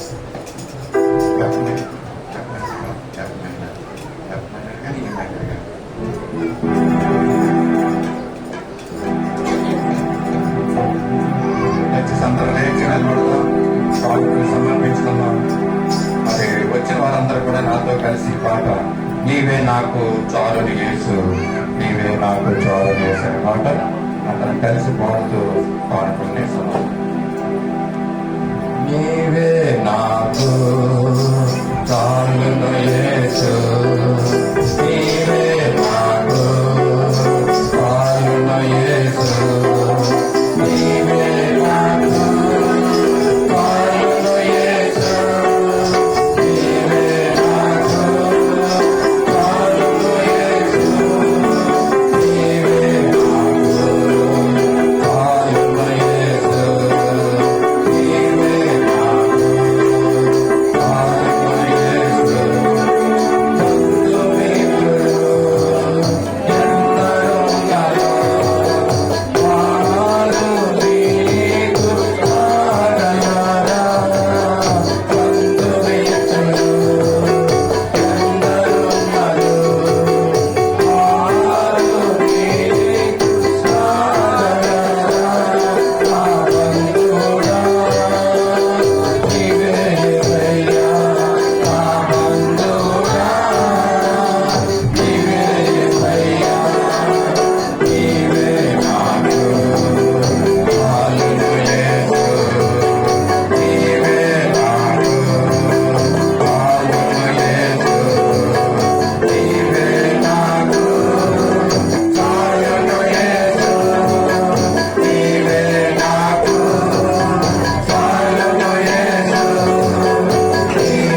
నిమిత్తము మనం వచ్చినటువంటి మంగమ్మ గారు ప్రార్థన చేయవలసిందిగా కోరుతున్నాను.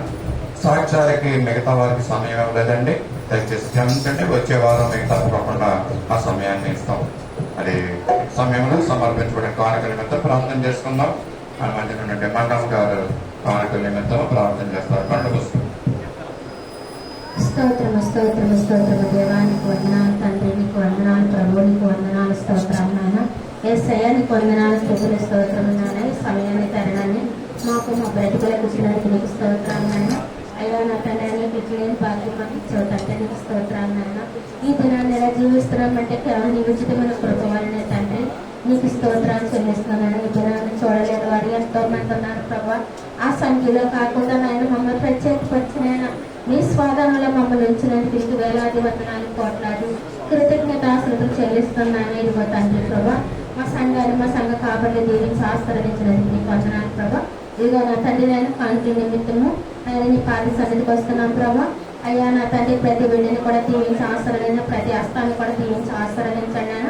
నాయన 60 ఇంతలుగా 100 ఇంతలుగా 1000 ఇంతలుగా నాయన దీవించి ఆశీర్వదించండి ఆయన. ప్రతి బిడ్డ కూడా నాయన గుర్తులు ఇప్పినైనా సరే తండ్రి నాయన ప్రభా.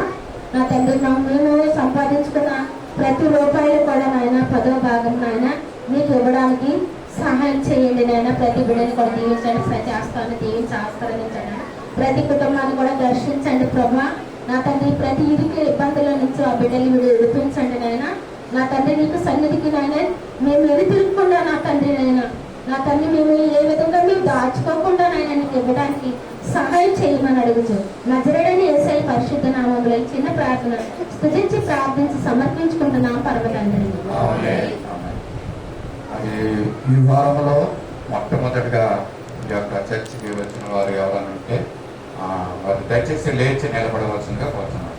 మొట్టమొదటిసారిగా ఈ యొక్క ఆరాధనకు వచ్చిన వారు లేచి నిలబడండి. దయచేసి ముందుకు వస్తే మీరు చిన్న బొమ్మలు మీకు ఇవ్వబడుతుంది. ఫస్ట్ టైం వచ్చారు కనుక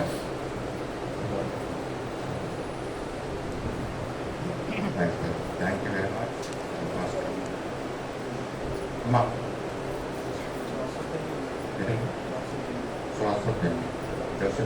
ఓకే, థ్యాంక్ యూ. కనుక రేపు వచ్చే ఆదివారం కూడా రండి. Thank you very much. సమయంలో స్తుతి ఆరాధన చేస్తున్నాండి. యవనస్తులైన బిడ్డలు మరి ముందుకు రావాల్సిందిగా కోరుతున్నాం. స్తుతి ఆరాధన చేస్తున్నాం. మరి స్తుతి ఆరాధన పాల్గొనాలనుకున్న వారు, ఉత్సాహం కలిగిన వారందరూ కూడా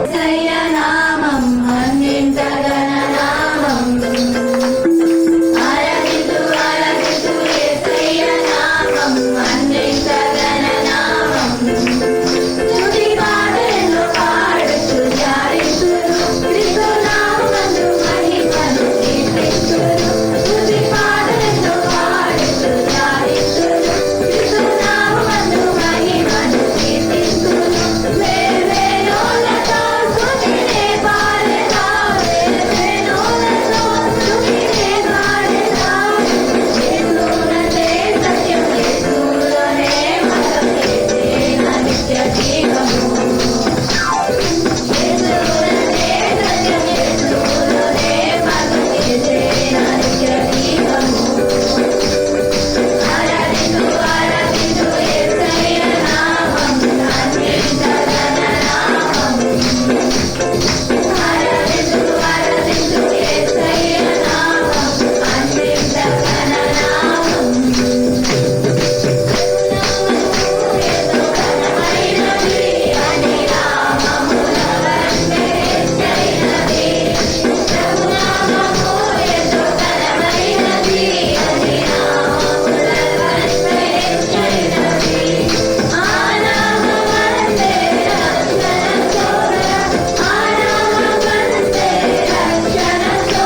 పరిశుద్ధానికి వందనాలు. ప్రేమ గల తండ్రి నీకు వందనాలు. అవును దేవా, నిన్ను స్తుతిస్తున్నామంటే వేవేల రోజులతో దీవిస్తున్నామంటే ప్రభు యేసయ్య దాన్ని ఇచ్చిన కృప ప్రభు యేసయ్య నీవు ఇచ్చిన ఘనత తండ్రి నీకు వందనాలు. హల్లెలూయా హల్లెలూయా హల్లెలూయా. స్తోత్రం దేవా, వందనాలు వందనాలు వందనాలు. హల్లెలూయా హల్లెలూయా హల్లెలూయా హల్లెలూయా. స్తుతి మహిమ ఎల్లప్పుడూ దేవునికి చెల్లము. హల్లెలూయా స్తుతి మహిమ ఎల్లప్పుడూ దేవునికి చెల్లము. హల్లెలూయా హల్లెలూయా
నీకు వందనాలు దేవా. నీ రక్తాన్ని ఇచ్చున్నావు తండ్రి, నీకు వందనాలు తండ్రి. నీ కుమారులుగా కుమార్తెలుగా చేసుకున్నావు దేవా, అందుని బట్టి నీ కృతజ్ఞత స్తోత్రాలు దేవా. ఎస్ఏ ఎందుకు పనికిరాని వారము తండ్రి ప్రభా, ఎందుకు పనికిరాని తండ్రి ప్రభా, పాత్రలుగా మిగిలిపోయినట్టు తండ్రి మమ్మల్ని ప్రభా ఎస్ఏ పనికి వచ్చిన పాత్రలుగా నీ సన్నిధిలో వాడబడే పాత్రలుగా మమ్మల్ని చేస్తున్నావు తండ్రి, అందుని బట్టి నీ కృతజ్ఞత స్తోత్రాలు తండ్రి. హల్లెలూయా హల్లెలూయా హల్లెలూయా హల్లెలూయా హల్లెలూయా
మనం ప్రార్థన చేసుకుందాం. మన మధ్య విజయ్ కుమార్ గారి ముందుకు వచ్చి ఇదే వాక్య భాగం నిమిత్తము పరిచయం నిమిత్తము ప్రార్థన చేస్తారు. పనులు మూసుకుందాం.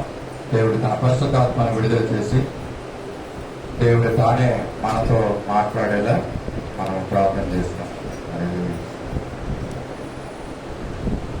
పరిశుద్ధమైన తండ్రి, ప్రేమ గల మా ప్రభా, కృపగల దేవానికి స్తోత్రములయా, స్తోత్రములయా, స్తోత్రములయా, నీకే స్తుతులు స్తోత్రములు చెల్లించుకుంటున్నాం ప్రభా. అత్యున్నత సింహాసనం మీద ఆసనుడైన మా పరిశుద్ధుడు, మా ప్రియ పరలోక తండ్రి, మీ పరిశుద్ధ పాదములకు వేలాది వందనములు స్తోత్రాలు స్తుతులు స్తుతులు స్తోత్రములు వందనాలు వందనాలు వందనాలు స్తుతులు చెల్లించుకుంటున్నాం ప్రభాని స్తోత్రములయా, వందనాలు ప్రభాని స్తోత్రములయా. మరియు నాయన ఈ సెప్టెంబర్ నెలంతా కూడా మా ప్రభా సత్య వార్త సంఘ బిడ్డలందరినీ, దూరంలో ఉన్న బిడ్డల్ని, సంఘానికి చెందిన ప్రతి కుటుంబాన్ని, ప్రతి బిడ్డని దేవా నీ బలిష్టమైన రెక్కల కింద భద్రపరుచుకున్నందుకు మరొకసారి మీకు వేలాది వందనాలు స్తోత్రాలు స్తుతులు చెల్లించుకుంటున్నాం. మరి సంఘంలో ఎంతో మంది గడిచిన దినాలు అనేకమైన బలహీనతలోంచి నీ బిడ్డలు మీరు కనికరించి స్వస్థపరిచి ఈ దినాన్ని మందిర ఆవరణలకు తోడుకొని వచ్చి వారి ద్వారా మీరు మహిమ పొందుకున్నందుకు మీకే స్తుతులు స్తోత్రములు వందనాలు స్తోత్రములు చెల్లించుకుంటున్నాం ప్రభాని స్తోత్రాలు. కూడిన బిడ్డలందరూ బట్టి నీకు స్తోత్రాలు వందనాలు. ఇంతవరకు ఆరాధన అంతట్లో మీరు నడిపించుకొని మీరే మహిమగంత పొందుకున్నందుకు మీకు స్తుతులు స్తోత్రములు వందనాలు స్తుతులు చెల్లించుకుంటున్నాం ప్రభాని స్తోత్రాలు. ఇదిగోనైనా వాక్యం చెప్పలేని దీన్ని సేవకుని చిలు చెప్పి మరుగుపరచుకోండి. మీ పరిశుద్ధాత్మ సహాయం నడుపుకుని కుమారు దయచేయండి. మీ మాటలు అయిన వంశమని బ్రతులాడుకుంటున్నాం ప్రభా. దేవా సహాయం చేయండి నైనా, మీ జ్ఞానంతో నింపండి దేవా, కనికరించమని అడుగుతున్నాం ప్రభా. వాక్యం వింటున్నాము అందరి హృదయాల్లో దేవా భూచంచరం ఆలోచనలు కాకుండా నయనా ప్రభా తండ్రి మీ స్వాధీనం అందించుకోమని బ్రతులాడుకుంటున్నాం ప్రభా. నీకు స్తోత్రములయ్యా, నీకు వందనాలు ప్రభా. మా ఆలోచన మా తలంపులకు మీ పరిశుద్ధాత్మ పాపం దయచేయండి. వాక్యం వినిచినప్పుడు ప్రభా దుష్టుడు సాతానుని ఎవరి హృదయాల్లో వ్యతిరేకమైన తలంపుల ఆలోచనలు పెట్టకుండా, ఎవరు నిద్రపోకుండా మెలుకోగలిగే జాగ్రత్తగా మాటలు వినగలిగే అట్టి కృపను ప్రతి ఒక్కరికి అనుగ్రహించమని బ్రతులాడుకుంటూ ఈ కొద్ది మనలో నజరేయుడైన యేసుక్రీస్తు నామమున పేరిట అడిగి వేడుకుంటున్నాం తండ్రి. చేరి వచ్చిన సంఘానికి మరోసారి ప్రభు నామంలో మీ అందరికీ వందనాలు తెలియజేస్తున్నాను.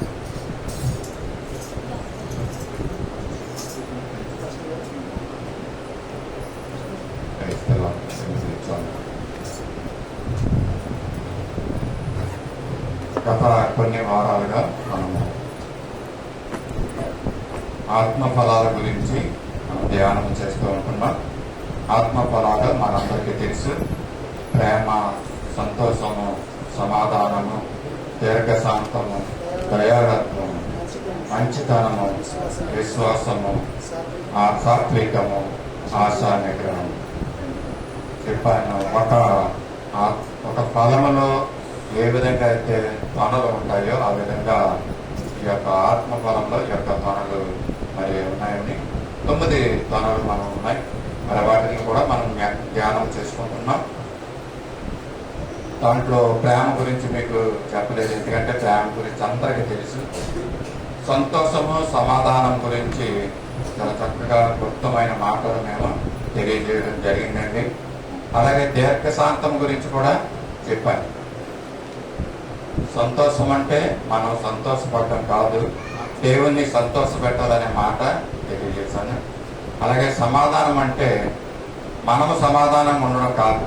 చాలా మంది దైవజనులు ఏమంటారంటే కరెక్టే, ఎందుకంటే మనలో సమాధానం ఉండదు కనుక, ఇతరులతో మన సమాధానం ఉండలేని పరిస్థితులు ఉంటున్నాయి కనుక మరి ఆ సమాధానం గురించే మనం ఎంతగానో చింతిస్తూ ఉంటాం. ఇతరులతో సమాధానం ఉండాలని ఆశపడుతూ ఉంటాం. మరి మనం నేర్చుకున్న మాట ఏంటంటే దేవునితో ముందు సమాధానం పడాలి, అప్పుడే మనకి ఇతరులతో సమాధానం వస్తుంది. దేవునితో సమాధానం పడుకోకుండా ఇతరులతో సమాధానం పడడం జరగదండి. అది అందుకనే మనం ముందుగా కావాల్సింది ఏంటంటే ప్రభు యేసుక్రీస్తు ద్వారా లేక దేవుని దగ్గర మనము సమాధానం ఉండాలని మరి మాటలు తెలియజేస్తాం. అంతేకాకుండా దీర్ఘశాంతం గురించి కూడా మనము ధ్యానం చేస్తాం.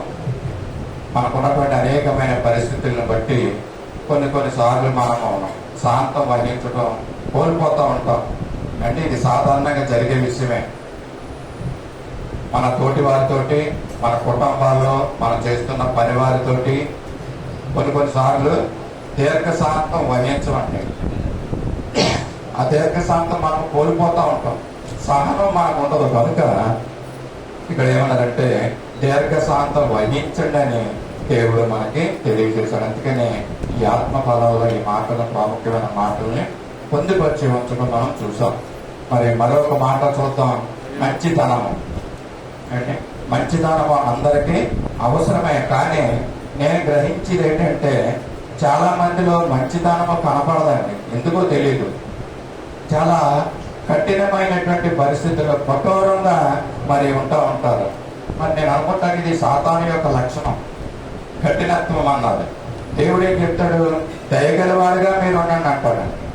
కానీ మనం ఎలా ఉంటామంటే ఎంతో కఠినత్వం వహిస్తాం. ఆఫ్టర్ ఆల్ ఒక 10 రూపాయల గురించి, ఒక రూపాయి గురించి కూడా కఠినత్వం వహించేవాడు చాలా మంది ఉన్నారు. ఏమో ఇంత ఎవరు ఉన్నాడో తెలియదు, కానీ మనం ఈరోజు దేవుని సంఘముగా ఇక్కడ కూడి ఉండి కూర్చున్న మనము మరి నేర్చుకోవాల్సిన విషయం ఏంటంటే దయగలవారిగా ఉండాలి, దయాళత్వం కలిగి ఉండాలి. మరి మనం నేర్చుకునేది ఏంటంటే మంచితనము కలిగి ఉండాలి. మంచితనము కలిగినటువంటి వ్యక్తుల్లో మరి మంచి లక్షణాలే ఉంటాయండి. దయాళత్వం అవనివ్వండి, అది సాత్వికం అవనివ్వండి, దీర్ఘశాంతం అవనివ్వండి, ఏదైనప్పటికీ కూడా మనం దేవుని నమ్ముకున్న బిడ్డలుగా మనం ఉంటున్నప్పుడు చాలా క్లియర్గా మీకు అందరికి అర్థమయ్యే రీతిలో నేను ఈ మాటలు తెలియజేస్తున్నాను. క్రైస్తవుడిగా మనం ఉంటున్నాం, యేసుప్రభుని దేవుడిగా ఉంటున్నాడు. మన యేసుప్రభు ఎవరండి? ఆయన దయగల దేవుడు. ఆయన దయగల దేవుడే కాకుండా మనం ఎవరి పట్ల దయ చూపిస్తున్నామో మరి వారి పట్ల దేవుడు దయ కలిగి ఉంటాడంట. దయగల వారి యొక్క దయ చూపించే దేవుడు మనకి. అటువంటి దేవుడు మనకి ఏం చెప్తున్నాడంటే దయగల వారిగా ఉండండి అంటున్నాడు, మంచివారిగా ఉండండి అంటున్నాడు. మనం ఏం చేస్తున్నామంటే మంచితనాన్ని పోగొట్టుకుంటున్నాం. ఎందుకో సాతానుడు చెప్పే ఆ మాటను బట్టి, సాతాను టెంప్ట్ చేసే ఆ విషయాన్ని బట్టి మరి ధనం విషయంలో అవనివ్వండి, మరి పేరు ప్రఖ్యాతుల విషయంలో అవనివ్వండి, మరి దయ చూపించలేకపోతున్నాం, మంచితనము చూపించలేకపోతున్నాం. ఇతరుల పట్ల మనకి మంచి సాక్ష్యం కలిగి ఉండాలి. ఇదేనా దేవుడు మనకు తెలియజేసే మాటలు ఏంటంటే నువ్వు క్రైస్తవుడిగా ఉన్నావు అండి, విశ్వాసగా జీవిస్తున్నావు కనుక మనకు ఉండవలసింది ఏంటంటే మంచితనము ఉండాలని దేవుడు చెప్తున్న మాటలు ఇవే. మంచివారిగా మనల్ని జీవించమని తెలియజేస్తున్నాడు. మరి దేవుడు మంచివాడే కదండి. దేవుడు మంచివాడా? మంచివాడు అండి, చాలా చాలా మంచివాడని పాడతామంట కదండి. దేవుడు చాలా చాలా మంచివాడని. పాటలు అయితే పాడతాం, దేవుడు మంచివాడు మనం వింటున్నాం. మరి దేవుడు చెప్తున్న మాటలు ఏంటంటే మనల్ని కూడా మంచివాడుగా జీవించమంటున్నాడండి. దేవుడు ఆదాము నుంచి ఇప్పటి వరకు ఉన్న మనుషులు, పుట్టుతున్న బిడ్డల వరకు దేవుడు మంచిగా ఉండి మనకి ఒక మాదిరిని చూపించాడు. ఈ లెట్ అన్ ఎగ్జాంపులరీ లైఫ్, మాదిరికరమైనటువంటి జీవితాన్ని మనకి దేవుడు ముందుంచాడు. ఇటు చేయను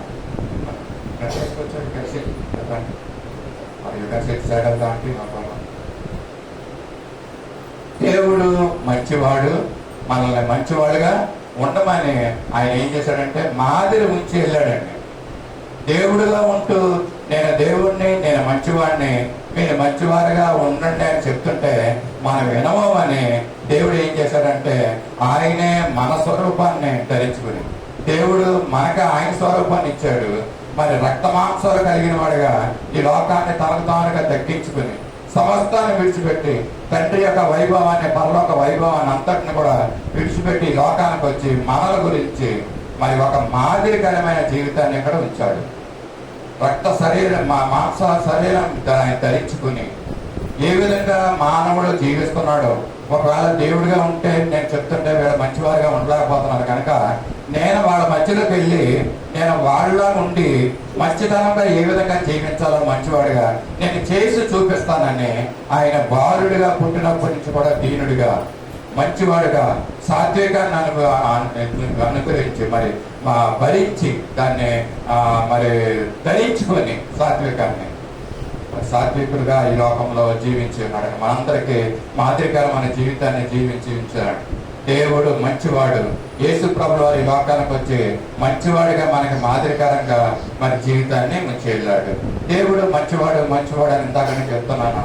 మరి దేవుని యొక్క వాక్యంలో నుంచి మంచివాడు ఎక్కడున్నాడో, మరి నిజంగా దేవుడు మంచివాడు అని ఒకసారి చూద్దాం. దేవుని తండ్రి అయిన దేవుని తర్వాత యేసు ప్రభుల వారు ఏ విధమైన మంచితనాన్ని కలిగి ఉన్నాడో కూడా మరి ఒక్క మాటలో మనం చూద్దాం. దేవుడు మంచివాడు. నిర్మకాండము 33వ అధ్యాయము 15వ వచనములో ఆయన దేవుడు అయినటువంటి యెహోవా మోషేతో షేర్ చేసుకుంటున్నటువంటి విషయాలు. మోషే, నీ సన్నిధి రాని ఎడల ఇక్కడ నుండి మమ్మను తోడుకుని పోకము. నా ఎడ్లను, నీ ప్రజల ఎడ్లను నీకు కటాక్షము కలిగినదని దేని వల్ల తెలియబడును? నీవు మాతో వచ్చుట వల్లనే కదా. అట్లు మేము అనగా నేనును నీ ప్రజలు భూమి మీద ఉన్న సమస్త ప్రజలలో నుండి ప్రత్యేకింపబడదామని ఆయనతో చెప్పాను. చాలండి. ఇక్కడ 33:19 కదా చదివాను. ఓకే. ఆయన నా మంచితనం అంతయు నీ ఎదుట కనపరచదను అన్నాడు. ఎవరితో చెప్తున్నాడు? దేవుడు మోసేతో ఈ మాటలు చెప్తున్నాడు. ఏమంటున్నాడంటే, మోసే నా మంచితనం అంతయు నీకు కనబరుస్తానయ్యా. మోసేతో చెప్తున్నాడండి ఈ మాటలు. నిజంగానే దేవుడు మంచివాడు. Is good, is all the times is good, no doubt. ఆయన మంచివాడు, అన్ని వేళలా ఆయన మంచి దేవుడు. మరి అదే మాటనే మోసేతో చెప్తున్నాడు. మోసేతో తన యొక్క అనుభవాన్ని, తనలో ఉన్నటువంటి మంచి లక్షణాలని స్నేహితుడైనటువంటి మోసేతో పంచుకుంటున్నాడు. ఏమంటాడంటే, మోసే నీ ఎదుట నా మంచితనం మంతయు నీ ఎదుట కనపరిచేదనని తెలియజేస్తున్నాడు. మరి నిజంగా ఆయనే చెప్పుతున్న మాటలు, ఆయన గుడ్నెస్ గురించి తెలియజేస్తున్నటువంటి మాటలు. దేవుడు మంచివాడని ఆయన మోసేకు తెలియజేశాడు. మరొక మాట చూద్దాం.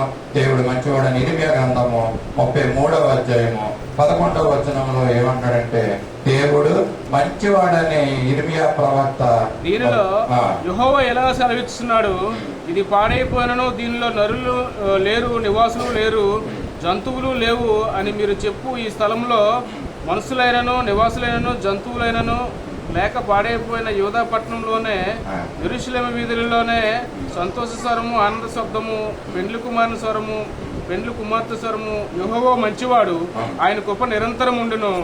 సైన్యములకు అధిపతి యెహోవా స్తుతించబడి అని పలుకువారి స్వరము మరలా వినబడును. యెహోవా మందిరంలోనికి ఉద్యోగం తీసుకున్నాడు. మంచి మాటలు ఇక్కడ చదువుకున్నాం. ఇక్కడ పెండ్లి కుమారుని స్వరమును, పెండ్లి కుమార్తె స్వరమును. యెహోవా మంచివాడు, ఆయన కృప నిరంతరమును. సైన్యములకు అధిపతి యెహోవాను స్తుతించడని పలుకువారి స్వరము మరలా వినపడుతుంది అంట. ఒకప్పుడు వినపడేది, తర్వాత ఆ స్వరం వినపడడం లేదు, ఇప్పుడు మరలా వినపడుతుంది అనేసి మరి ఇక్కడ తెలియజేస్తున్న మాటలు మనం చూస్తున్నాం. ఏమంటాడంటే యెహోవా మంచివాడు అంటే మంచితనం గురించి మనము చూస్తున్నాము. ఇప్పుడు సమయంలో యెహోవా మంచివాడు అంటే దేవుడు మంచివాడని మోసేతో చెప్పుకున్నాడు. ఇక్కడ ఇర్మియా ప్రవక్త ద్వారా కూడా ఇక్కడ మంచివాడు నన్ను స్తుతిస్తారు మరలా మీరు యథావిధిగా అనేసి దేవుడు ఇర్మియా ప్రవక్త ద్వారా మనకు తెలియజేస్తున్నటువంటి మాటలండి. ఆయన కృప నిరంతరం ఉండడం. యోహాను సువార్త 18:23 కూడా మరి ఇంతవరకు దేవుడు మంచివాడు అన్న మాటల వాక్యంలో మనం చూసాము. ఇప్పుడు కుమారుడైనటువంటి దేవుడు యేసు ప్రభువు వారు ఇక్కడ ఆయన కూడా మంచితనము. అందుకు యేసు నేను కాని మాట ఆడిన ఎడల ఆ కాని మాట ఏదో చెప్పుము, మంచి మాట ఆడిన ఎడల నన్నేళ్ళ కొట్టుచున్నావనెను. అంతటా అన్న యేసును బంధింపబడినట్టుగానే ప్రధాన యాజకుడైన కైప యొద్దకు పంపెను. చాలండి. ఇక్కడ ఏమంటాడంటే ప్రధాన యాజకుడు ఇక్కడ ఉంటున్నప్పుడు ఆ యొక్క బంట్రోతుడు ప్రధాన యాజకుడితో మాట్లాడుతున్నప్పుడు యేసు ప్రభువు వారు మరి ఆయన్ని కొట్టారంటే బంట్రోతు వచ్చి. ఆ సందర్భం అక్కడ చదివితే మీకు అర్థమవుతుంది. కొట్టినప్పుడు మరి ఇక్కడ యేసు ప్రభువు వారు ఏమంటున్నాడంటే నేను కాని మాట ఏదన్నా మాట్లాడానా, నేను ఒక కాని మాట ఆడితే అంటే అవసరమైన మాట లేక చెడ్డ మాట నేను మాట్లాడితే నన్ను కొట్టినా పర్లేదు, కానీ నేను మంచి మాటే మాట్లాడాను అండి. నేను మంచి మాట మాట్లాడినా కూడా నన్ను నేల కొట్టుచున్నారని మరి యేసు ప్రభువు వారు అడుగుతున్నాడు. అంటే యేసు ప్రభువు వారు మంచి మాటలు మాట్లాడే దేవుడు. దేవుడే నరావతారిగా ఈ లోకానికి నీ గురించి నా గురించి వచ్చాడు. ఆయన మనకి మాదిరిగా ఉంచుతున్నాడు ఆయన జీవితాన్ని. ఏ విధంగా ఆయన జీవించాడో మనం చూసాము. ఇక్కడ ఏమంటారంటే ప్రధాన యాజకుల దగ్గర మాట్లాడుతున్నప్పుడు ఆ బంట్రోతులు వచ్చి యేసు ప్రభువు వారిని కొట్టినప్పుడు దేవుడు అడుగుతున్నాడు అనమాట, నేను ఏమి కాని మాటలు నేను మాట్లాడలేదు, చెడ్డ మాటలు నేను మాట్లాడలేదు, అయినప్పటికీ కూడా నన్ను కొడుతున్నారు. నేను మాట్లాడిన మాటలు అన్నీ కూడా మంచివే నేను మాట్లాడాను. ఒక మంచి క్రియ చేయడానికే ఈ లోకానికి నేను వచ్చాననేసి యేసు ప్రభువు వారు ఇక్కడ తెలియజేస్తున్నారు. యేసు ప్రభువు వారు ఒక మంచి క్రియ చేయడానికి, ఆ రక్షణ కార్యం మనందరికీ రక్షణ ఇవ్వడానికి, ఆ శిలువ యాగం చేయడానికి ఈ లోకానికి వచ్చాడు. ఆయన దీనుడిగా, దరిద్రుడిగా, సాత్వికుడిగా, మరి ఆయన దయాళత్వం చూపే వ్యక్తిగా ఈ లోకంలోకి వచ్చి మంచి విషయాలన్నీ కూడా చూశాడు. మంచి మాటల్ని ఆయన మాట్లాడాడు. ఆయన మరి యొక్క బంట్రోతుల ద్వారా దెబ్బలు తిన్నాడు. అనేకమైన శిక్షలు ఆయన భరించాడు నీ గురించి నా గురించి కూడా. మరి అటువంటి మంచి యేసు ప్రభువు వారి గురించి ఈ సమయంలో మనం జ్ఞాపకం చేసుకుంటున్నాం. మంచితనం, దేవునిలో మంచితనం ఉంది. యేసు ప్రభువులో మంచి మాట్లాడే మరి లక్షణాలు ఉన్నాయండి. ఇంకో మాటను చూద్దాము. యోహాను సువార్త 7:46 ఈ దినమంతా కూడా మరి రిఫరెన్స్ వాక్యాన్ని చూపించే ఆ బంట్రోతులు ఆ మనుష్యుడు మాట్లాడినట్లు ఎవడునో ఎన్నడను మాట్లాడలేదని చూడండి. ఇక్కడ మరి యేసు ప్రభువుని తీసుకురమ్మనేసి బంధించి తీసుకురమ్మని ఆ యొక్క ప్రధాన యాజకులు బంట్రోతులకు చెప్పినప్పుడు ఆ బంట్రోతులు యేసు ప్రభు దగ్గరికి వెళ్ళారండి ఆయన తీసుకురావడానికి. ఆయన చేస్తున్న పనులు, ఆయన చేస్తున్న పరిచర్య, ఈ యొక్క ప్రధాన యాజకులు కానీ ఈ యూదులు ఎవరు కూడా ఆయన్ని యాక్సెప్ట్ చేయడం లేదండి. ఆయన మాట్లాడే మాటలు, ఆ సువార్త, ఆ తండ్రి గురించి చెప్పే విషయాలు, మరి తండ్రి అంటే అలా నమ్మడం లేదండి, కుమారుడు అంటే నమ్మడం లేదు. ఆ విధంగా ఆయన మీద వ్యతిరేకించి ఆ బంట్రోతులకి ఆజ్ఞ ఇచ్చి మీరు వెళ్ళి యేసు ప్రభువుని బంధించి తీసుకురండి అంటే ఆ బంట్రోతులు వెళ్ళారంటండి ఆయన్ని తీసుకురావడానికి వెళ్ళినప్పుడు